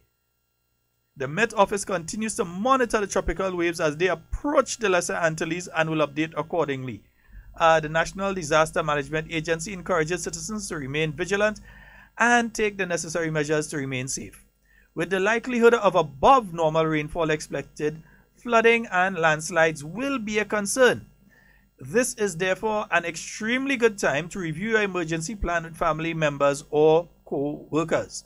For additional information, please contact the National Disaster Management Agency on 440-8390 or 440-8394 and 440-0838, or you can email them at addressnadma@spiceisle.com. All right, and that's coming out from the PRO of NADMA, Miss Oslin Crosby. Yeah, you see what? We are technical, man. They bat like 10 chicken inside a cup with 4 mongoose. Yeah, man. So, hey, the thing gone on, man. Technical, man. Hey, I know boss in here take the thing down, man. What kind of thing you doing me there? Yeah. So, yeah, you can understand now that there is a possibility, there is a high possibility of significant rainfall tonight, tomorrow, into Thursday. Yeah, significant rainfall tonight, tomorrow, into Thursday. There's the possibility. Sometimes it's the weather. The weather changes sometimes by the minute, by the hour. So there's always the chance that the weather may improve and could break apart. But as it is right now, that report came out last night. I haven't seen one for the morning so far. As it is right now, we expect some rainfall. So Devon, different areas in your area where people should be concerned. Yeah. If it's having serious rainfall, there are some areas in your area. Especially in the tongue of Grenville, right? Low areas, which is basically flood prone, areas when you have a lot of rain, and so if you're a businessman, yes, like Kumar or KFC or Anthony Store or one of those there, or the Credit Union, Grenville Credit Union, and all these places, and so Huggins. Usually what you will do at this point in time is to get a couple bags of sand, and in case and put it in front of your door, and so that would help keep out a lot of the water, because Grenville generally, when you have that sort of weather, the tide rise comes in, and basically when the tide rises, the outlets in Grenville becomes blocked. So all the water that usually would go out in a hurry would build up, right? Thus causing Grenville, the tongue of Grenville, to flood. And so other areas that should be pay attention to is the Soubise, Marquis area. And so also the that's if you have high tide around that time. Yes, if you have high tide around that time. Also in the Conference and what's that area there? By DJ what's his name? You know what you're talking about. Yes, I'm trying to forget Moya, around Moya Junction around there. and so usually heavy rains and so will always cause the bridge water to to rise a bit and cause flooding around like by chemists and these guys and them there, right around the crossroad. So these areas basically, right, persons should pay attention to the the flooding and things, especially like in the tonight, town of Grenville. high tide is actually going to be tonight. Exactly. So, and so since high tide is going to be tonight into the morning, if you have significant rainfall and it comes along with the high tide in an area like Grenville, yes, you run the flood. possibility of flood. So I'm seeing on the definitely. chart here high tide for Grenada tonight is at 12:44. Okay. And low tide is at 6:50. So high tide at 12:44 a.m. Yeah. So that's a little after midnight, That's a little before after 1. midnight. And if So there's rain, if there's significant rain with that. then- So the business people in St. Andrew in particular should secure their business places. Yep, definitely. You know. Okay, so our friends up in St. Andrew, you all hearing it, eh? Yeah, you know it's only hard talk to tell all of them kind of thing. Yeah, because we just look out for people, you understand? Definitely. Yeah. So you have to secure your places. And so what about people in areas like Balthazar? Balthazar and so they yes. usually have floods in that area. Balthazar come by a bridge right there usually when there's heavy rain, and so you have the bridge overflowing, the water overflowing, coming over the bridge, thus creating traffic. But there are some residents who are affected by that with because of their location. Yes, they're affected by that. They have over the years they have take precautionary measures, and so they kind of start to move yes, up and they start to move up a bit, Mm-hmm. and so it's a little less dangerous now for persons living around those areas, but they must be mindful that you must pay attention, right, to different weather patterns, and so especially heavy rains, right, and usually when you have the rains heavy in the center of the country, Granite Town area, and that's so you find the river tends to really come down. Yes, really come down. And when that happens, we usually have problems sometimes in St. John. Yes. With the river coming down, and with the St. John's River. So you usually have problems with the River Road area. River Road and so the residents of River Road, keep an eye, especially since you're going to be having high tide around that time as well. So tonight you may find that you could. We're not saying that this will happen. Please, we are not saying. We like to be very clear. Devon is a very clear guy. When he says something, you know what he's saying, and he's very clear. I like to try to be as clear as possible. We are not saying that this is what will happen. We are saying that there is a possibility that this can happen. That if you have the convergence of these two tropical systems, and you do have the significant rainfall that is expected tonight, into tomorrow and continuing until Thursday, if it does happen, that there more than likely can be flooding in certain areas. We're also telling you that if the heavy rainfall coincides with high tide, that you have the possibility of areas like the town of Grenville, yes, so the business people and the workers, people who utilize the town of Grenville, need to be careful. Very careful. Because there's the possibility that the town of Grenville may be flooded. The town of St. George. Yeah, the town of St. George. Yeah. Okay. Because usually what happens, you have all that water that comes down, Market Hill area and so on. It comes down and it basically filters down into town itself, and you can end up with town being flooded. And especially with high tide, the slow movement of that water out. Sometimes it can't move at all. Yeah. Right? The other area, for example, again, River Road, as we was talking about, the St. John's River, and especially the lower River Road, right? And so from us around by Steel Garage, around that big corner there, come down to Early Port. So these are the areas that you find, right? That is basically that will flood when there's these systems, and so heavy rainfall and high tide, and so the water builds up, slow movements out to the sea, and so because of the high tide and so on, so it builds up, thus causing that flooding in these areas. And these have been happening for a number of years. And so the residents there. Been going back into some documentation from the 1800s, and from the 1800s to 2018. I mean, you've been having these things. It's basically due to the contours of the land and so. Exactly. And so you do have flooding. Another areas in the woodlands area, because we wouldn't like a situation where someone is attempting to get home after work late at night and is passing through that area after significant rainfall and finds themselves in difficulties. Especially if it's them alone traveling and nobody in sea, nobody able to help. So we're saying this so that you plan your movements properly for later. If you know you're going by the girlfriend, but use a different route. If you're going by the girlfriend later. Or go early or yeah, go early and come back. Well, some of us can go early or we can leave late. So just a lighter movement. Yeah, we're just saying it because we want you to be safe. We care about you. Yeah, we have other issues to talk about, but we taking the time on this one because we want you to be safe. We care.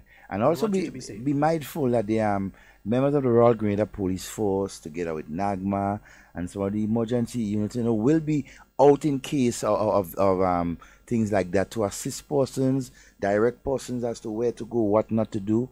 There'll be a lot of release and so. So once the situation becomes that, and you expect, flooding and heavy rainfall and that sort of thing, NAGMA will be on its ball, the different radio stations, and so the emergency units and so will be out. So definitely you have people you can call and so on, places that you can seek help. So we just basically preparing you, right, in the instance that these things happen, and you will be mindful of what you can do and what you cannot do, and so in these circumstances. So folks, remember, heavy rainfall expected tonight into tomorrow and continuing until Thursday due to the possible convergence of two tropical waves around the Lesser Antilles, which is expected to bring significant rainfall to the island of Grenada over the next 72 hours or so, starting tonight. Right? Okay? Yeah. Good. Hey, boy, big things are going. The Prime Minister got award and things. Yeah, I mean, it was expected, eh? Yeah. Based on his performance over the last 5 years in particular, when it comes to economic matters and so. I can read the thing? Yeah, most definitely. Read the thing? Okay. We have to share it. I read anything, Yeah. Because we ain't just going and say the Prime Minister get an award and then you wondering what you get an award for. Now, Prime Minister, your Prime Minister, Dr. the Right Honorable Keith Mitchell, our Finance Minister has been awarded, at the forum that he was in Bali. He would have received the award. I think technical man train up the thing there so people could see the thing for themselves. All right? So here's the citation that went along with the award that you're going to see a picture of him receiving there in a little while. You're going to see a picture of the award, right? Nice? Yeah, you've seen the award. Back in December 2013, after nearly 8 years of consistent engagement with the IMF had failed to put Grenada on the road to recovery, and after a debt-to-GDP ratio of 108% had necessitated a major restructuring, the fund was frank in its assessment. Performance under the fund's supported programs was weak and most objectives were not met, said the IMF. So when we came into office in 2013, the IMF was saying that the objectives under some of the programs they had been running had not been met. Right? 5 years later, the turnaround has been remarkable. Not only did Grenada, and let me say that again, not only did Grenada show impressive results under its next IMF program, successfully completed in May 2017, but in the year and a bit since then, it has continued on the right track. Staff at the Ministry of Finance, give yourself a pat on the back. Yep, take a bow. Yeah, each and every Grenadian, give yourself a pat on the back. Because you know what? The Prime Minister had said this award is not his award. No. It is an award to the Grenadian people because we have all contributed to the turnaround of the Grenadian economy. Exactly. Sacrifices we have all made. The trade unions, they played their part. Very much so. They played their part. The workers, you played your part. Yeah? Even if it's the bus drivers and them. They did play their part. They played their part. The vendors, every one of us played our part. So, as the Prime Minister has said several times, it is not his award. It is Grenada's award. While he has been named Finance Minister of the Year, The award belongs to the Grenadian people, right? So it continues here. Prime Minister and Finance Minister Dr. Keith Mitchell, who had announced the restructuring within a month of taking office for the second time in February 2013, has overseen a consistent reduction in debt levels to below 71% of GDP by the end of 2017. So GDP, that's the gross domestic product, was reduced from a debt to GDP ratio, that is, was reduced from 108% down to 71. And for those of you into economics, you know that that is a major achievement. The IMF forecasts it will be below 53% by 2021. The primary surplus continues to increase up to 5.75% of GDP last year. These are achievements that most countries, all countries on the earth, would like to be achieving. Your little Grenada has been able to do it with your sacrifice. Dr. Mitchell says that communication with all segments of the island's nation's population of just over 100,000 has been key. The IMF program had the buy-in of the public, having involved trade unions, we just mentioned them, business leaders, NGOs, and the church. Remember, the church was one of the first people that put together a forum to discuss the economy and that sort of thing. Exactly. We made it clear that the future of the country was at stake and that the sacrifice would benefit us all in the future. Dr. Mitchell told Global Markets, man, put up the thing again, let the people see the award, man. Perhaps the toughest test, however, was maintaining discipline once the program was over. Grenada's fiscal performance has continued to be strong even after the end of the program, said Natalie Marshik, Managing Director, Head of Sovereign Research at Oppenheimer and Company. This is a pretty impressive, especially when you consider there are political pressures to spend when you come out such a difficult IMF program. And not only pressures to spend there, Devon.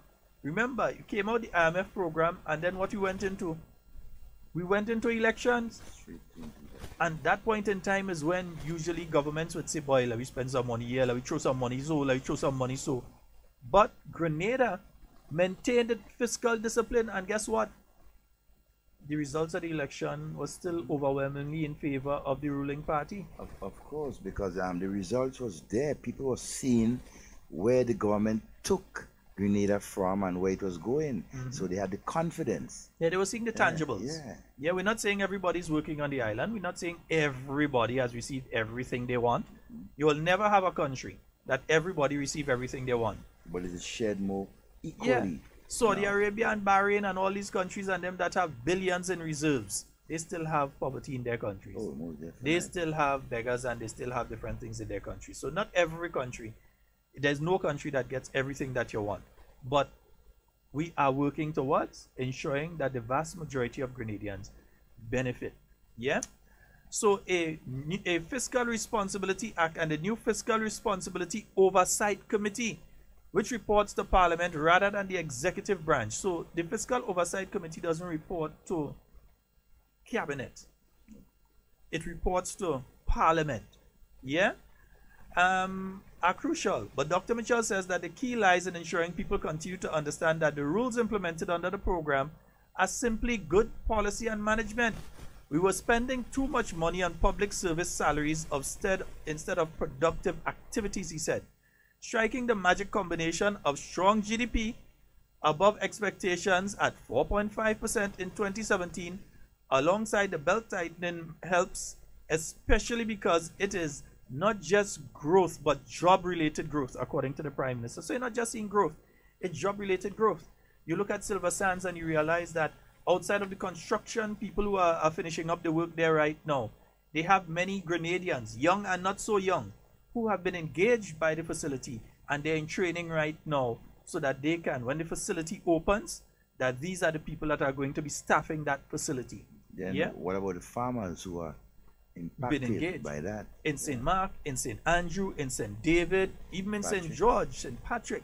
Yeah, only thing Carriacou may be the only place they engage. Yet. Well, we don't know if they engage. Next thing they engage some of day. You understand? Yeah. Right? For so the farmers, the fishermen, and so, yeah. the guys who are going to come out with the tuna and they're going to be able to get direct to the people down there and the different things. Yeah, some of the ruminants like sheep and goats and that sort of thing, you know. Because they want it local. They want to fly them thing and them in. They want it local. All right? So moving from 40% unemployment to 23% in 5 years under a structural adjustment program gives confidence in what we are doing at all levels, he said. The message has been strong. We must keep helping people to understand that the reason we are seeing growth and jobs and thus better quality of life is because of measures like the fiscal responsibility rule. And I think people need to understand, Clay, that fiscal responsibility rule is a very important rule. It means that government can't just go spending helter-skelter. Control. Yeah, controlled spending. Can't just decide, well, an election coming up, let me just dump a set of money, right? Yeah, you put aside a 10 million and say, let me spend that like crazy. Let me do this and no, you can't do it. Yeah. Fiscal Responsibility Act, you could end up in jail for doing that. You know, and some persons on the other side have accused the government of doing what we're talking about there. But a good thing that the documents are there and the world is watching, right, to see how Dr. Mitchell and his team ran an election with a minimal budget, a budget that, you know, that had to be stretched, right or wrong. But the message was very important. The delivery process, Grenadians was able to understand that, look, despite we don't have much money, but what was done to ensure that we back, you know, on good economic grounds, I mean, over the last 5 years, is something that was worthwhile standing up for. No wonder why it was another 15 again. You understand? To continue the progress. You know? Yes, indeed. And 4407377, but not, yeah, go ahead. 347-329-3101. And not only did Dr. Mitchell achieve the position as Finance Minister of the Year for the Caribbean region, and this before he even reaches 2018 budget. Yep. 2018 budget coming up here, people. Yeah, before he even reads the budget. But Mr. Timothy Antwine, His Excellency Timothy Antwine, the governor of the Eastern Caribbean Central Bank, the man whose name we're going to see on the money come January. Yeah. The new set of money. Yeah, the set of money that like plastic, yeah, not the paper thing again. The kind of money like plastic and thing, nice and smooth and with different design and thing. Yeah, even facing a different direction. Right, yeah. The guy whose signature we'll be seeing on that money, yeah, he got the accolade of Governor of the Year for the Caribbean region. So not one Grenadian, but two Grenadians. Two Grenadians at the top. Yeah. And you get a GBSS boy and you get a PBC. A PBC boy. So you get a PBC with Dr. Mitchell, yes, and you get a GBSS boy. Yeah, excellent. Yeah. Excellent. So you get one of each. So we have it even. So Grenada is leading the Caribbean. Jamaica didn't get it. No. Trinidad didn't get it. Barbados didn't get it. St. Kitts didn't get it. But Grenada got it. So we have to be extremely proud. And when I say Grenada got it, that's exactly what I mean. Grenada got it because Prime Minister Mitchell has stated clearly this is an award for the Grenadian people. It's our award. Yeah, it says something about us. You see, because, I mean, despite the political persons come up with the different plans and so on, ideas, but without the endorsement of the Grenadian people, right, of such a plan, I mean, Dr. Mitchell and his team could have not done what, you know, was done, right? The support of the people, that is why we're saying it is Grenada's own, right? Excellent leadership and everything like that with the firm support of a majority of Grenadians. And that is what we need. That is the way Grenada needs to go forward together. You know? Yes, indeed. And 44073, we think we have a caller online. Let's hear this caller. Good morning, Sheldon. Good morning, my friend. Hey, brother Sheldon Devon, I want to say congratulations to Dr. Keith Mitchell for receiving that award as the best Minister of Finance in the Caribbean. Right? And also to Mr. Timothy Antwine for being the best governor in the Caribbean. And brother Devon, I want to say, because of the vision and the people of Grenadian see the vision in Dr. Mitchell, Minister of Finance, and the leader of our country, we work together with him. And I want to say congratulations to all Grenadians who started a vision and they work together, they come together to bring the betterment and development to we the Grenadian people. So I want to say congratulations to all the Grenadian people who support that vision of the government. Because right now Grenada is a shining light in the Caribbean. I want to say throughout the world.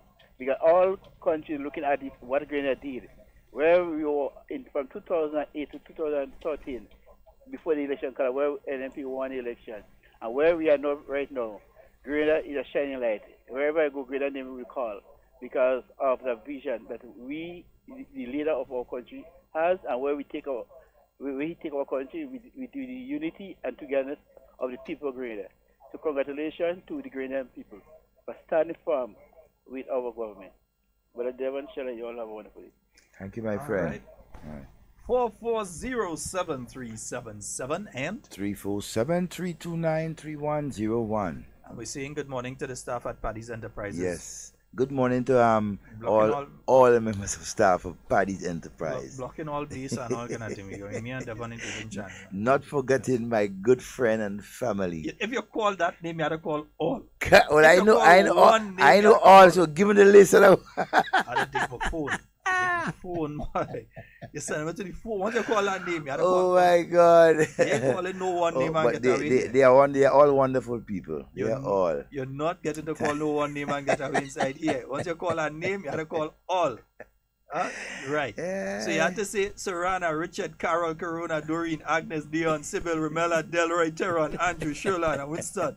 Yeah, you ain't getting through. You ain't calling no one name. Good morning, all of you. Good morning, all of you. I can't escape that. You can't escape. Don't feel like calling no one name and get away. It's so nice to know that you guys are there with us every morning. Good morning and welcome. Good morning, good morning, good morning. Good morning, ma'am. Good morning, Senator Sheldon, and good morning to my wonderful brother, Devon. Good morning, Sister Jacob. How you do? Well, we're fine. I'm fine. I hope Sheldon is also. I'm more than fine. Right. And how you doing, Miss Jacob, this morning? Well, I come to thank the Honorable Dr. Keith Mitchell and Timothy Antoine for making us so happy and nice. And I come to put out a little something. Brother Devon and Brother Sheldon and Devon, oh God, I have a cocoa knife. I picking my breadfruit with it. You know, when I went in hospital, then those people come. Yesterday evening, I had things to drink in, but my mind was on a ghost spore. So I go to get the cocoa knife to go and pick the ghost spore. I haven't seen it. Seen it.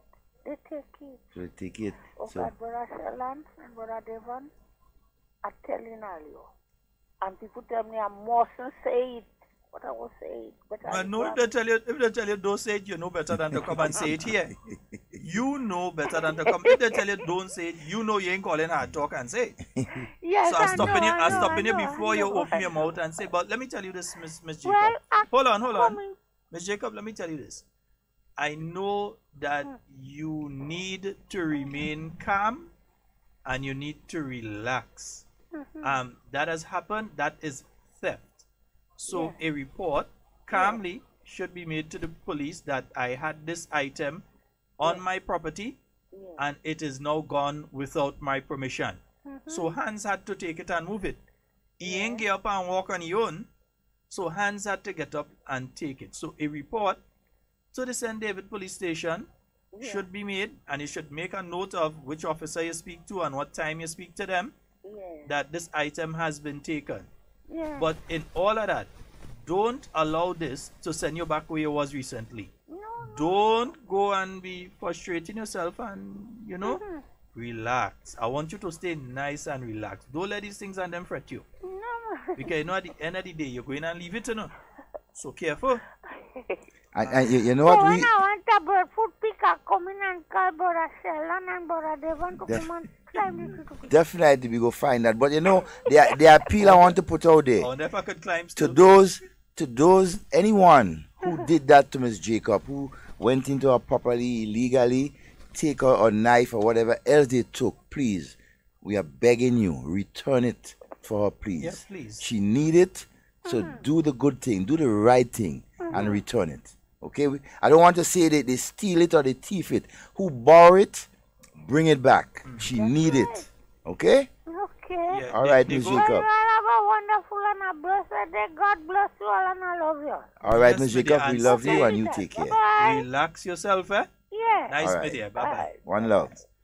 Yes, indeed. So who borrowed it? Yeah, who borrow it? We know breadfruit in season and all that thing. If we know you borrow it to go and pick 2 breadfruit down the road, bring it back for her, please. She need it. We just call it coconut. I never see a cocoa tree so tall that you need one of these long things to pick it. Them old time cocoa trees used to be real tall. No, but it depends on the bamboo, eh? The knife, the cocoa knife, or the cocoa rod, right? It all depends on the bamboo that you put that make it long. What's saying is that, like, I saw some photos from Grenada in the early 1900s, and I saw them saying cocoa knives. Yeah. But these things and them were tall like coconut trees, so I'm wondering if the It cocoa was- trees it back was in those days used to be multi-use, multi-purpose. multi-purpose. Yeah, use it for different fruits and so. So the days, Golden apple, mango. that didn't mean the cocoa tree them used to be tall. No, that don't mean so because I just want to make sure, I don't know. You know, he was multi-use and so. I was only around for part of the 1900s, so I want to know. But the knife itself is the important thing. That is what either took the cocoa thing from below or you hook it and put it much easier, to deal with the cocoa. I think we have a caller online. Good morning and welcome. Yes, gentlemen. Good morning to you. Good morning to you, good my morning friend. to Minister Lewis, and I need to see her on the program. I think it's time that she come on this program. Mr. Lewis was here last month, bro. Say again, Sheldon? Minister Lewis was here early last month. Well, I didn't see that. Anyhow, something that's bothering me is confusion in the NDC camp as it pertains to the CCJ. Now, I know I saw a post last week, but Mikey confirmed it last night that Tevin Andrew was saying blatantly vote no. I know Rondell Robinson was in support. I'm not sure if he still is in relation to the CCJ. But I'm looking at the news last night and I see that I think the deputy leader of the party was saying that the party was requesting for a postponement of the referendum. Now, to me, I think that's foolishness because we had all this time, and now at this 99th hour, this 99th minute or this 11th hour, you're saying you want a postponement. I want to know why is it that the party can't speak with one voice. So it's either you're for it or you're against it, and that is what is confusing me right now. You have any information about that, Sheldon? I know you does have a lot of information, and you and Devon. Yeah. Well, Sometime I just had a whole mind, but Devon does have. Yeah, well, as a matter of fact, I heard both of them on a press conference, the regular post press conference, and so, and they basically the acting leader, and so is basically asking for a postponement, and for whatever reason you have not clarified, you have just I think, but then again, you have to expect that with NDC, right? I mean, they divided. You have so much of them speaking in different terms. You have former Senator Glenn Noel, who's the General Secretary, right, giving support to it. You have Rondell Robinson also giving support. Then you have others coming out and saying, look, we're not supporting it, and encouraging people to vote no. You understand? So they're very confusing at this point in time. But again, our message to the Grenadian people, stay focused, understand what you're doing, what is about to happen in Grenada on the 6th of November, and do the right thing. Yeah, because a people or a party or a country divided cannot stand. You always have separation. Now, I understand that the young man, Tevin Andrew, is saying let's focus on local government in Carriacou. That's what I understand, I think, from Mikey Live. But local government, if you have a case, you cannot go to local government to solve your problem. Yeah. And this is something that I think he needs to understand. I know he is energetic and stuff, but he needs to get the basic facts done. You cannot, if you have a court case, the court in Grenada would have ruled against you. You have either to go to England, or then we have this option now, the CCJ. Yeah. But I think he should take it. He should take it light. Also, I want to say congratulations to, well, as Doc say, we, the Grenadian people, for that award. Because I saw yesterday in the news that Barbados is going to send home, I think it's over 1,000 plus people from the public service. But that hasn't happened in Grenada, and I think that is very notable for us as a Grenadian people. So anyhow, guys, have a good day. You too, my friend. Enjoy the rest of the day.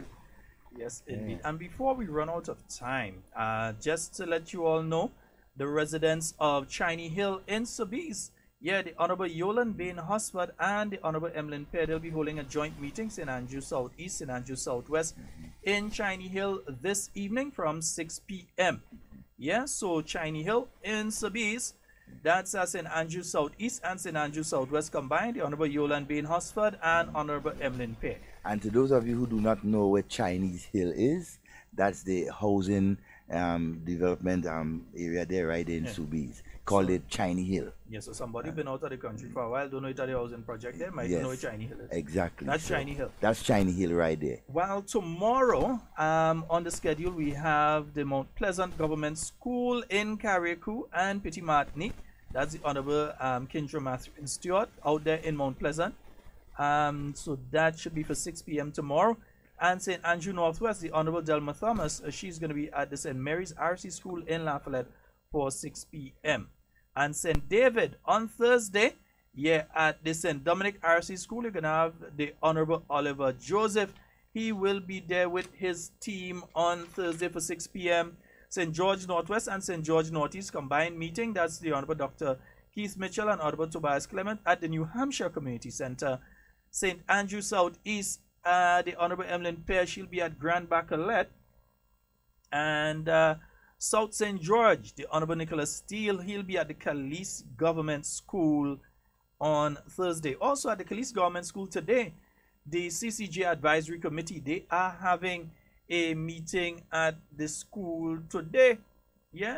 Nazi be alright? They're having a meeting at the school today, right? Today.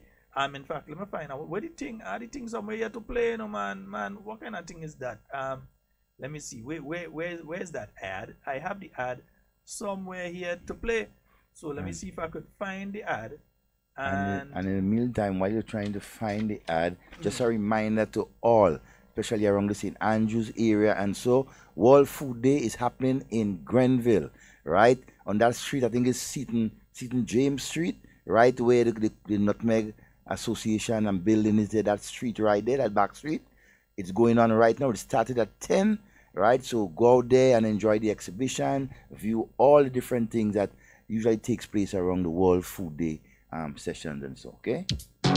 We voting yes for Caribbean Court of Justice. The Caribbean Court of Justice, CCJ Advisory Committee, invites the people of Calise and surrounding areas to a forum at the Calise Government School on Tuesday, 16th October at 6 p.m. Come hear about making the Caribbean Court of Justice Grenada's final court of appeal. Listen to and discuss with various speakers, followed by a question and answer session. So this Tuesday, 16th October, 6 p.m., CCJ Advisory Committee, Community Meeting, Calise Government School. Be on time and seated early.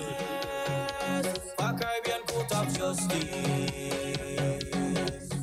So that's the Calise Government School this evening from 6 p.m. And then tomorrow, the CCJ Advisory Committee will be moving for a parish meeting in St. Patrick at the St. Patrick Anglican School. Like that one. We voting yes for Caribbean Court of Justice. The Caribbean Court of Justice CCJ Advisory Committee invites the people of St. Patrick to a forum at the St. Patrick Anglican School on Wednesday, 17th October from 6 p.m. Come hear about making the Caribbean Court of Justice Grenada's final court of appeal. Various speakers will be there to enlighten you, followed by a question and answer session. Be part of the discussion at the St. Patrick Anglican School on Wednesday, 17th from 6 p.m. Be on time and be seated early. It's the CCJ Advisory Committee St. Patrick Forum. I'm telling you, I going on vote. You going on vote. We going on vote. Yes, indeed. So that'll be taking place tomorrow. We have a caller online. Good morning and welcome. Good morning to you all. How are you doing? Not too bad, my friend. How is It Karakou? great pleasure to say a special good morning to both of you all. Yes, Yes, thank so you. much a great job. Thank you very much, my So friend. everything good? Yes, and how is Karakou doing? Well, everything is hot and sunny up there. Okay. We're celebrating World Food Day down on the vendors market today. Yes, that's good. So we have Wonderful. to bring down what you have, if it's a pumpkin, if it's a melon, if it's some dry peas, whatsoever. Bring it down and put together with what you have, and we're celebrating today. Today is the day. All right. So everything good otherwise? Yes, my brother, we good. All right, well, I just saying, let me say good morning to you all and tell you all what's going on up here today. All right. All right, my friend. You take care. Sheldon, you good? Yeah, man, are they? Nice. Looking for thing. You know when I quiet just looking for thing here. Aye. Yeah, man. All right, we go talk. Take care, buddy. Later. Right. Well, you know when I'm getting quiet, this thing I'm looking for on the line. Yes, so again, just a reminder to all of us Grenadians. World Food Day celebration is today, the 16th of October. Right? It takes place. It's presently going on at this point in time in Grenville. Right? The town of Grenville. I think it's Seaton James Street. Could be corrected. I'm not so familiar with the street, but it's a Seaton. Right? That whole street there has been blocked off. Exhibition. I don't know. Yeah, exhibition and everything is going on. The Minister of Agriculture together with a team will be there, and so other ministers will pass through. So go there and visit, see what, and it's always an excellent exhibition, especially for the thing to eat, man. Corn soup, corn bread, pumpkin pie, all sorts of things. Different confectionaries made from the local stuff, and so go out and visit and support.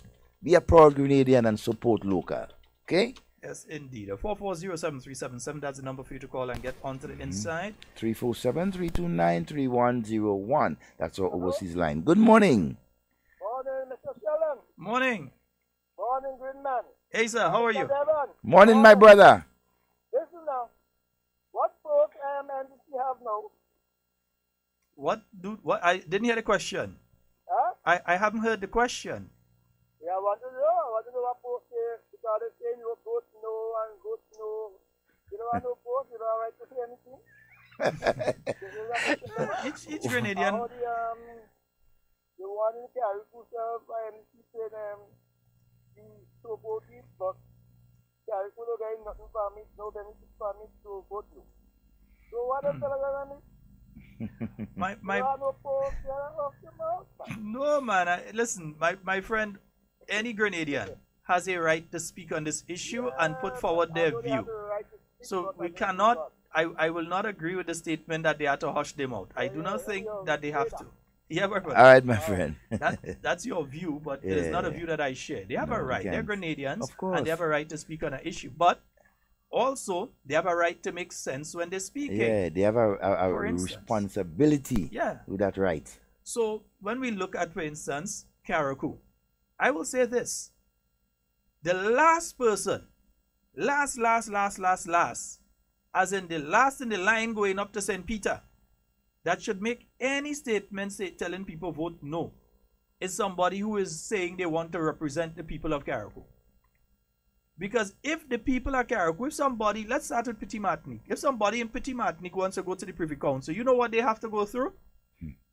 That person has to get up after 3-4 in the morning and organize themselves to take a boat from Petit Martinique. They can't walk, they can't swim, they can't swing, they can't fly. They have to take a boat from Petit Martinique to go to Karakou. And when they go to Karakou, if they're going in through Windward, they have to get transportation from Windward down to Hillsborough. Yep. If they're getting a boat that goes, the shuttle that goes directly over to Hillsborough, that's another case, but still they go over to Hillsborough. Then they have to take the boat from Karakou and go down to Grenada. And when they reach down in Grenada, then they have to get transport from wherever, the port here, to get to the airport, unless they take the plane in Karakou to come down, according to the time. But most likely might be the boat. So they have to get the transportation from the Carenage to go down. According to when the flight is, they might have to overnight here in Grenada. So they have to spend money on a hotel here. Petit Martinique people have to spend money if they don't have relatives or so on, or sometimes even if they have relatives, according to where the relatives are, they have to overnight to catch a plane to probably go to Barbados or wherever sometime, or St. Lucia, to get a connecting flight, to spend 8 hours in the air, to go over to England and spend 20-something to 30-something thousand pounds to retain a lawyer there, and plus $4,000 for each of the persons who going to London flight. Yeah? Before they can argue a case before the Privy Council. And you're saying that you respect the people of Petit Martinique and that you would like to represent the people of Petit Martinique, but are telling them that their final court of jurisdiction should remain the Privy Council in London? And you care about these people? That don't make any sense. The people in Carriacou have it slightly better than the people in Petit Martinique. Slightly better. Because they don't have to take 2 boats, they had to take 1. But they still have to go through that. And you're telling me that you find that that situation for the people in Petit Martinique and Carriacou should remain the furthest end of the state of Grenada. And you're saying that these people should be denied the opportunity to have a court where they don't even have to leave Petit Martinique, where they could go in the school in Petit Martinique with the internet connectivity, or stay in their home once they have the internet connectivity, and they can speak to the lawyers down in Trinidad without having to leave Petit Martinique. That you may have an elderly person who's 70-something years old who has a case that is going before the Caribbean Court of Justice, and they're unable to leave. Might even be a young person who is incapable of leaving the island, and that they don't have to lose because they can't go, but that they could do it via video conferencing. Or their lawyer could be on the video conference, and they're on the video conference from Petit Martinique. That is allowed with the CCJ, not with the Privy Council. And you're going to tell me that the people of Carriacou and Petit Martinique should vote no? Why? Because you just want to say that you win something? Where you're going to win? Where's the prize? Where's the medal? Where's the crown? Show me where you're going to win. Show me where you're going to win by voting no. And when the British decide, because we realize already that they could care less about the Caribbean right now, under Prime Minister David Cameron, well, he had an interest in the Caribbean. He liked Caribbean, and so that's why he came down to the Caribbean and different things like for that. himself. But under the present British administration, they don't really care about the Caribbean region. They do not care about the Caribbean region. We're far from their thoughts. I'm taking it back. The present British administration don't care about the Caribbean region. They care about themselves and Europe. And therefore, it makes no economic sense to them to continue having the Privy Council, which they do not use, but they pay millions for on a yearly basis, just for the Commonwealth countries like Grenada. Sooner rather than later, they're going to close it. And when they close it, the same process that we're going through now, we're going to have to go through again. And it's not like you're going to have an option whether to vote yes or no. This time, you're only going to have one option. Vote yes. You're not going to have a second option because there'll be nothing to go back to. You're only going to be forced into a situation that you have one option. Vote yes. At least now you have an option. But you want to put yourself into a situation where it could be as early as next year because the British are looking at their finances. It could be early as the end of this year that they can decide that, look, we can save these millions of pounds and spend them on housing, spend them on healthcare, spend them on agriculture, spend them on transportation, spend them on scientific development, spend them on the military. But we do not need to have a situation where we are spending millions of dollars on something that we're not using. That's what the British are going to say. And you know what they're going to confirm it with? That there's a Caribbean Court of Justice there. And that regionally and internationally, the judges from the Caribbean have proven their worth. So there is no need for us to continue spending our tax dollars here in Britain on a court Privy Council for Grenada. Then what certain people are going to say? I want them justices and them in the Privy Council go on strike. And let me see what we're going. They feel they care about us. Anyways. Don't find out the wrong way. Yeah, the wrong way. Some time, of us. Time done on us today. Yeah, time running. Yeah, time. Well, you know, it's post-cab and so we're going to continue the conversation tomorrow. But remember that meeting in Shiny Hill this evening. Yep. So St. Andrew, Southeast, Southwest. Remember, look out for the rain tonight. Yeah. Look out for the rain tonight, and so look out for the rain. Wednesday and Thursday. Yeah. So kind of have your umbrella, have your raincoat, and have those things in place. And so, if you know you work or you have to pass through areas which are flood prone, be careful with your transit tomorrow, especially those of you on the west coast who pass through areas that have the little landslides, and so you have to be the commuters in those areas. You have to be extremely careful. All right. Also, too, don't forget collect fresh containers with water in case a pipe bust. In case a pipe bust, Nawasa has to lock off and that sort of thing. All right. Make sure you have a 3-day supply minimum, right, to last you. Water is very important. Or it could be a case that the silt and so come and it block up one of the dams, and next thing you hear, you don't have water. So you need, especially those of you with people with special need, you have young children, you have elderly, you have disabled, you have sick persons, you need to ensure that you have a proper supply of water. Top up your supply of water. All right, folks, that's all the time we have for Hard Talk today. Yes, it's been a wonderful morning. Lots of information. Short one. Lots of information.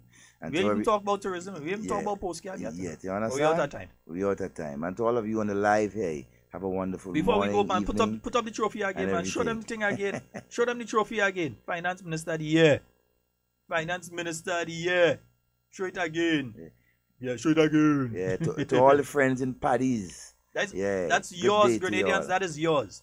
The name on it may be Keith Mitchell, but it is actually Grenada's award. Yeah, he has given that award to you because it is you, the Grenadian people. You're the reason. You're the reason. You're the reason. Yeah, folks, that's all the time we have for Hard Talk today. And whatever you say and do, what Black was that say here? Yeah, support the CCJ, right? Yeah. Remember, for World Food Day, it's in progress. Yeah. Grenville, be part. Yes, indeed. Let me see what's right there. Nice. All right. Yeah. CCJ. Hey, Paddy's Enterprise. Hey. Yeah, Paddy's Enterprise. Paddy's Enterprise. Carl, what man can see you hiding on? The staff at Paddy's Enterprise. Yeah, full staffing. Full staffing. Yeah, man. Staff at Paddy's Enterprise.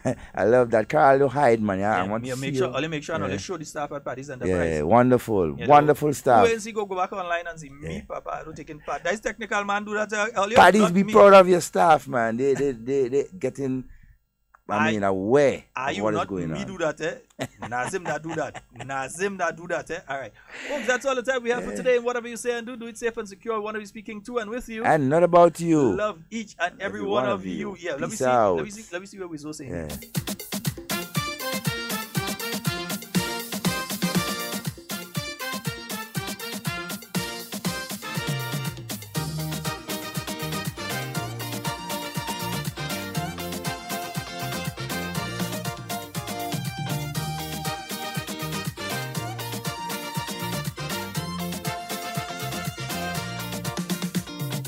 It's grand celebration, endless jubilation, when independence day comes around.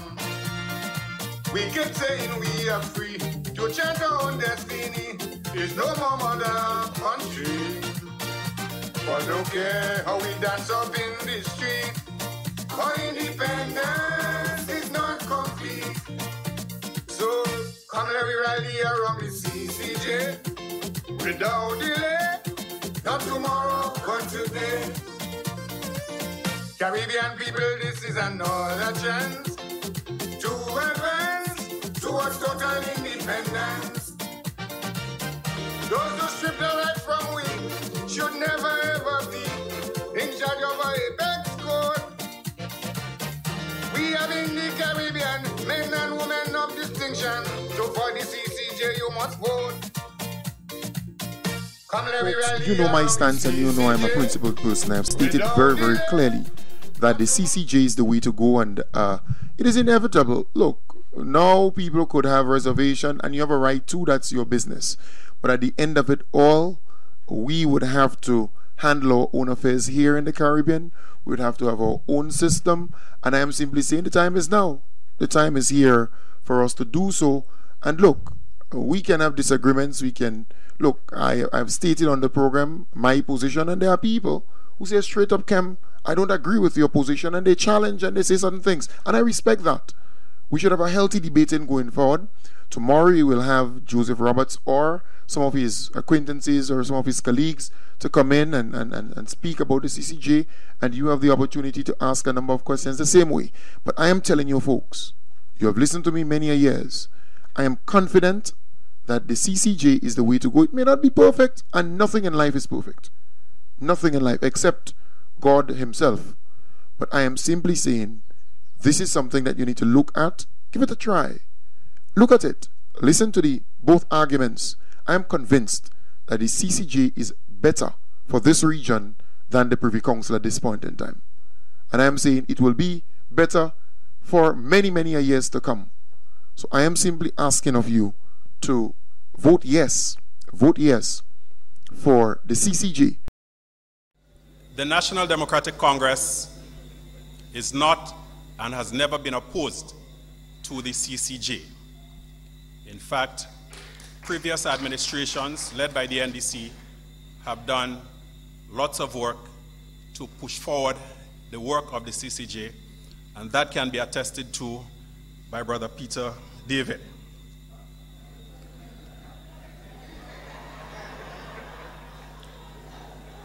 The CCJ is another step towards the achievement of Caribbean unity. And in the NDC, we know that eventually, one way or the other, the CCJ in its appellate jurisdiction will become a reality, not only in Grenada, but throughout the Caribbean. We speak here of access to the CCJ. We also speak to affordability of the CCJ, because the CCJ has taken a decision to have matters heard in our respective countries. So if a matter, there are 5 matters in Grenada, they'll come to Grenada to hear the matters. So you don't have to pay any tickets to go to Trinidad, no matter how close Trinidad is. You simply take a bus and pay $2 and go and let your matter be heard. And it is even taking into consideration your socio-economic condition. If you cannot afford the fees, it shall make arrangements to set it aside on your behalf. So, for many of us, access to justice could very well be free. Could very well be free, only if you vote yes for the CCJ and you get the 2/3. It's a very simple message to you, that you have a duty to yourself and an obligation to your nation and to succeeding generations to vote in support of the CCJ. So when you go to this polling station, look for the 3-letter word. Ladies and gentlemen, this is not about me, this is about all of you and all of us. But I want to say one thing before we start. In 1979, a number of our young people did something that reverberated around the world. Something that it may not have lasted forever, but has, in a world of no cell phone and no internet and no fax machine or nothing like that, has established institutions that today we are very proud of. MNIB, National Insurance Board, and the airport. You know, we should have been the first one signing on to the CCJ. We should have been. I don't know what happened, but given what we did then, we should have been the first. So keep that in the back of your minds with those of you who have all the excuses in the world as to why we shouldn't do it. Grenada is about to embark on another historic mission of amending its constitution for the first time since its independence.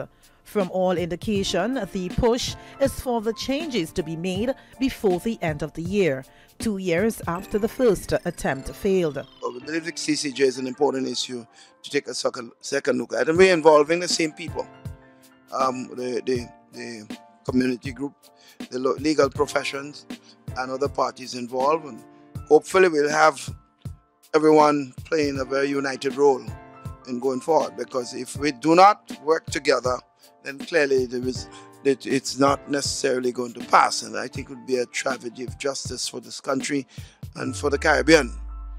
But I think it's about time that we stop having faith in everybody else but ourselves.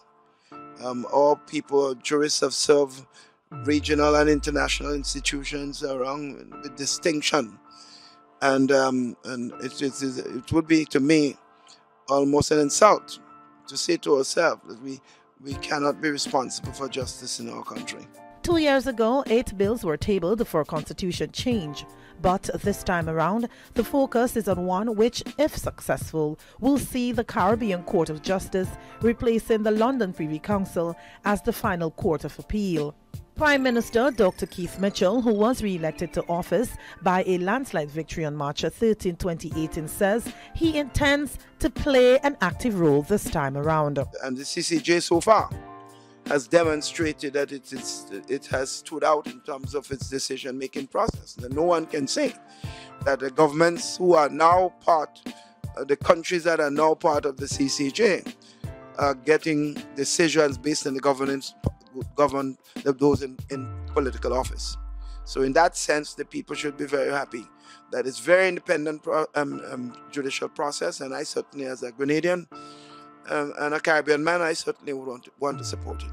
I will play a much more active role this time than I did the last time. The bill seeking the constitutional change is already out. It's called the Constitution of Grenada Caribbean Court of Justice and Other Justice-Related Matters Amendment Bill 2018, one of the 8 attempted 2 years ago. It includes almost everything in the 2016 bill, but removed are the sections that speak about the code of conduct for public officials and the swearing allegiance to the country. Debate has continued over the years about doing away with the Privy Council and replacing it with the Caribbean Court of Justice system, the CCJ. The Privy Council in London and the CCJ based in Trinidad are both a final court of appeal that retries civil and criminal cases if the original ruling is thought not to be satisfactory. But proponents argue that the CCJ, formed and operated by the Caribbean people, would allow for a sense of independence and would make access to a fair trial much easier. The arguments in favor of independence, the CCJ being an independent court, and in fact, the CCJ being one of the most independent courts in terms of structure and appointment of judges, not just in the region, but it is used as a model for other courts, particularly in relation to financing and in relation to the selection of judges.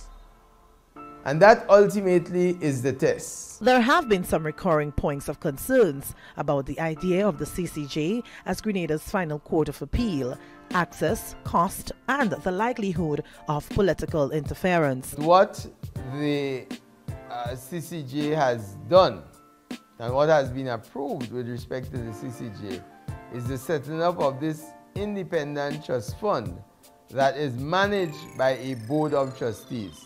And what is important about that board of trustees and the composition of that board of trustees is that you have no politicians at all on that board. Former Minister of Legal Affairs Elvin Nimrod tabled the bill in Parliament in 2016. Newly appointed Minister of Legal Affairs Honorable Kindra Mathurin-Stewart says the implementation of the CCJ to Grenada will enhance the judiciary system of the trial and state. For Grenada to have access to the CCJ as its final appellate court, that would mean for us here in Grenada that our people would have greater access to justice. As you know, with the Privy Council, persons had to travel far to England to access the Privy Council.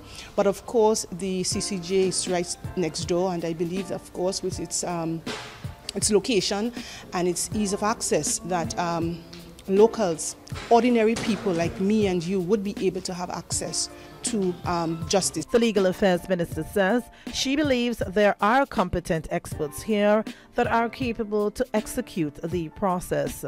I believe that we in the Caribbean are capable of creating and making our own jurisprudence. We don't have to depend on English judges and English folks to make jurisprudence for us. And I believe that we are well capable. We've had notable jurists and persons coming out or emanating from the Caribbean, CARICOM. And I believe that we possess that talent, we possess that experiences, and I believe that we are well poised to create our own jurisprudence. That in its sense alone too would basically signal, of course, a greater independence for us as an independent nation of Grenada, Carriacou and Petit Martinique. In October of 2016, the Grenada Constitution reform was held, where citizens took to the polls to cast their ballots for or against the implementation of the CCJ as the final appellate court. Constitution reform process then was denied based on the outcome of the votes. Although CARICOM created the CCJ as a replacement for the Privy Council, it did not fully replicate the British system. Instead, it chose to copy certain practices while creating other divergent ones. Residents here say while they are willing to accept the change, there must be proper consultation on the subject. Public education, and my first observation is that there are too many lessons, or if not lessons, too many chapters, or if not chapters, too many books to be learned within that space of time. The bills, the issues for the referendum, they are significant enough and far-reaching to have what I refer to as a limited time. That of the CCJ, which country like Trinidad, Barbados, country which implemented that CCJ and they are ineffective already, they still go to the Privy Council for hearing in the jurisdiction. So we go into the CCJ now.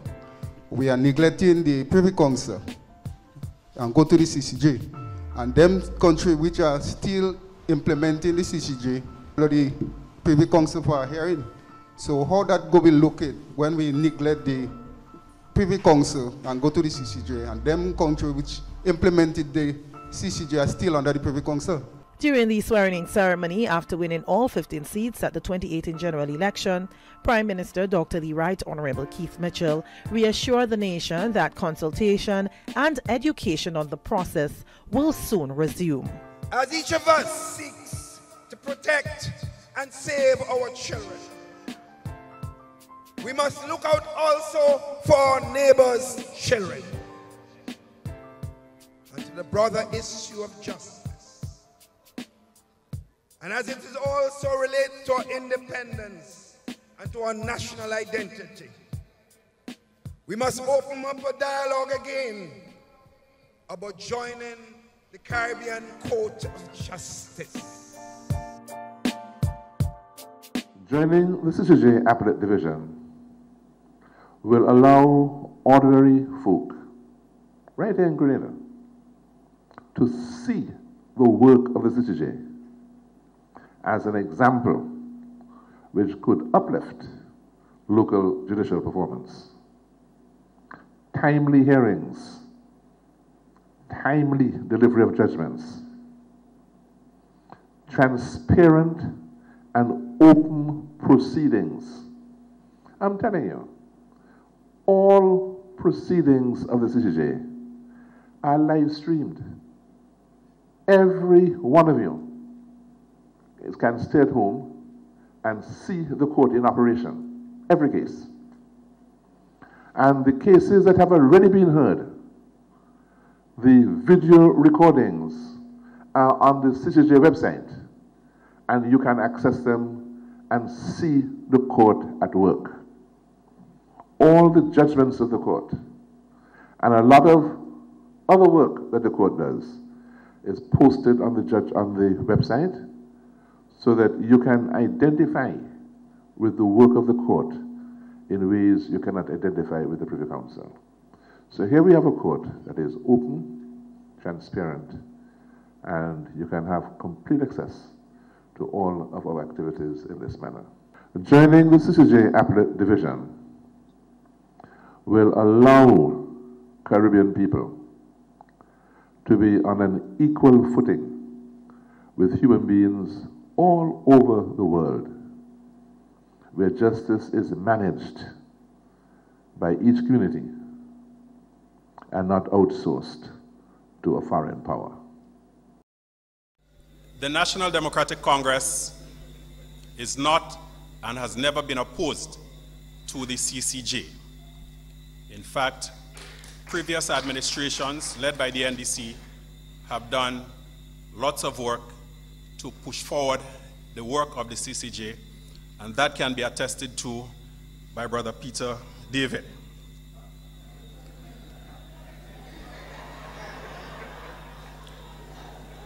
The CCJ is another step towards the achievement of Caribbean unity. And in the NDC, we know that eventually, one way or the other, the CCJ in its appellate jurisdiction will become a reality, not only in Grenada, but throughout the Caribbean.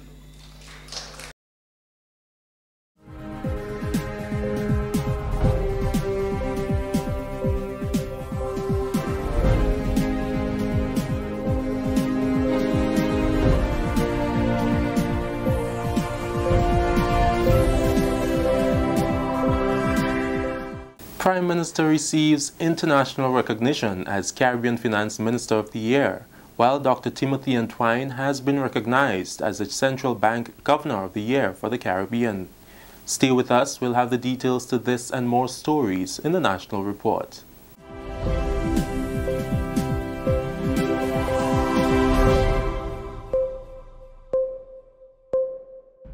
With the details to the news from Monday, October 15th, 2018, I'm Delroy Louison.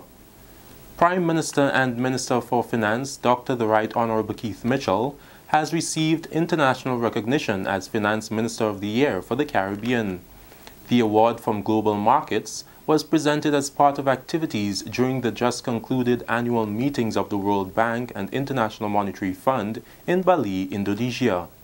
In a letter to the Prime Minister announcing his selection for the award, the chairman of the Global Markets Editorial Committee said, quote, "Grenada's economic progress under your stewardship in the past half-decade has been highly impressive, but for the country to have continued to improve its fiscal position and GDP growth since the IMF program was successfully completed in 2017 was of particular note to economists and analysts. The turnaround story involving rapid debt reduction, better administration of revenues, and fiscal surpluses, among other achievements, has owed much to your leadership," unquote. Prime Minister Mitchell said he is elated and humbled to receive this award and dedicated it to all of Grenada, Carriacou, and Petite Martinique. This is a very significant honor for our country as a whole. So I'm humbled by the receipt of this award on behalf of the country, and to make it very clear that I see this as an award for the entire people of Grenada, Carriacou, and Petite Martinique. Without their support with the government's initiative and making the sacrifices that were necessary in 2013 when we initiated the Structural Adjustment Program, we would not have had the award today, which clearly is based on the performance of the country as a whole. The fact that we've lifted our economy from literally on the ground to where people can be seen all over the region and of course globally, that Grenada has certainly performed well in the last 6-7 years and has reached a level of economic success that is an envy of a lot of countries regionally and internationally. So, Dr. Mitchell also recognized the role of the social partners, including non-governmental organizations and the religious community, trade union leaders and workers who helped to make the country's economic turnaround possible. The leadership of the business community and the business community in general were also recognized for the sacrifices made. The leadership of the religious community, all sectors of the religious community, who supported this entire process, and the NGO community, non-governmental community, for their support, and clearly also the leadership of the government team, the cabinet members, who had to sell a difficult initiative in a time when people were already hurting. Just after we won the election in 2013, they have demonstrated a sense of character and leadership, which was absolutely necessary in supporting and going forward. And clearly also the leadership of and staff of the Ministry of Finance, because without their support, the present governor of the central bank, Timmy Antwine, who was then the PS at the Ministry of Finance when we started it, and in the process of the work, Mike Sylvester, who is now attached to the IMF, took over when Timmy Antwine left, and the performance of the government continued. And Ophelia Wells Cornwall also, in the present leadership of the Ministry of Finance, and the entire team at the Ministry of Finance, who have in fact made tremendous sacrifices in providing the level of work and advice to the minister and the cabinet in ensuring that we could reach where we are today. So I think it's a win for everybody, and I hope and pray that this is a clear demonstration to all concerned, all Grenadians, Caribbean, Petite Martinicans, and of course the rest of the region, that when we make sacrifices, the results and the benefits will flow to the countries as a whole. Dr. Mitchell was one of the 2018 awardees featured in a special edition of the Global Markets newspaper published over the weekend. Meanwhile, former Permanent Secretary in the Ministry of Finance, Timothy Antwine, who Dr. Mitchell highlighted as one of the persons instrumental in Grenada's economic turnaround and with whom the award must be shared, was himself a 2018 Global Markets Award recipient. Dr. Antwine, who is now Governor of the Eastern Caribbean Central Bank, was recognized as the Central Bank Governor of the Year for the Caribbean. Dr. Mitchell has congratulated Dr. Antwine, noting that he continues to demonstrate an admirable level of professional excellence.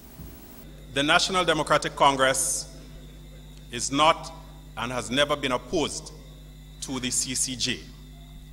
In fact, previous administrations led by the NDC have done lots of work to push forward the work of the CCJ. Acting leader of the National Democratic Congress, Joseph Andel, as he announced his party's position on the referendum process as Grenada moves to have the Caribbean Court of Justice replace the Privy Council as its final court of appeal on November 6th. This announcement was made at one of the CCJ Advisory Committee's public awareness meetings recently held at the Westerhall Secondary School. Andel says his political organization believes that the process of referendum can provide for a new brand of politics in Grenada. We recognize that in Grenada we face several issues, but we are also cognizant of the fact that it is left up to the sitting administration to set the legislative agenda and to determine what are the priorities. So although as a political party we may have approached things differently in terms of what we prioritize at this moment, we cannot usurp the authority of the government, and we recognize that they are the ones in charge. Guest speaker, Dominica's Prime Minister, the Honorable Roosevelt Skerrit, applauded the NDC for supporting the government throughout this referendum process. I am happy to see that both the governing party and the party in opposition are in unison on this issue. There may be issues of process, which is understood and can be engaged. But I believe the fundamental point is that there is an appreciation that it must be done and it should be done. This is a national report. We'll be back with more news after the break. The house was shaking. Then started the story here, bang, crack, and the roof had gone. Man, I was so scared, I nearly wet myself. Only those who have lived it can truly understand the devastating fury of a hurricane's wind. The house across the road just get up and roll over. Hurricane force wind. It's a hazard. Hazards. Take control. Reduce your loss. You can hurricane-proof your home. For example, make your roof more wind-resistant by using screws instead of nails in its construction. Find out more about hurricane force winds and other hazards at your local disaster office. A message from the National Disaster Management Agency and SEDERA. Welcome back. Farmers and fisherfolk call for more value-added service within the agricultural sector. The call was made during the Ministry of Finance's 2018-2019 series of budget consultations. The financial team has given each sector a voice and an opportunity to make recommendations to government, which may be included in the 2019 budget to be presented by Finance Minister and Prime Minister Dr. Keith Mitchell on Wednesday, November 21st. Mrs. Ophelia Wells Cornwall, Acting Permanent Secretary in the Ministry of Finance, says government continues to invest heavily in agriculture. She highlighted recent investments and plans to invest more in the sector.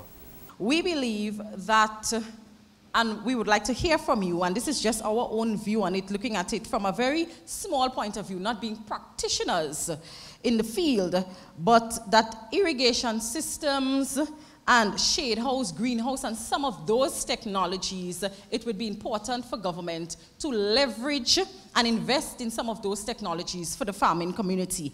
And when you hear the presentation on the Climate Smart Agriculture Project, it's an investment that government would have made by way of a loan, and the intention is to have a closer relationship with the farming community, particularly with irrigation and some of those systems. For years, farmers and fisherfolk have been clamoring for a larger allocation of the budget to get more done to revive the sector, which was devastated by Hurricane Ivan in 2004. The concerns of farmers and fisherfolk were mainly more opportunities, adding value to what already exists, pest management and insurance. We need to begin to not only send away fish, but we need to add value to fish. I could see us making fish sausage, fish salami. I could see smoked fish and things as a sort. Really add value to fish and, as they say, and get money from it. Government, instead of spending money in other areas, gave a controlled subvention to farmers so that farmers will be able to do the things that is necessary to grow their farms. For budgetary propositions for an agricultural bank. An agricultural bank where farmers could go to get loans at concessionary rates. 1%, 1.5%, 2%. I am a farmer, I'm a businessman. If government has something on offer, thank you very much, I will take it, but I am not interested in handouts. I am interested in having a situation where I could access financing to build my business. With that story, we end the National Report for Monday, 15th October 2018. Now recapping the main story in the news, Prime Minister receives international recognition as Caribbean Finance Minister of the Year, while Dr. Timothy Antwine has been recognized as the Central Bank Governor of the Year for the Caribbean. On behalf of the news team here at the Government Information Service, I'm Delroy Louison. Pleasant viewing.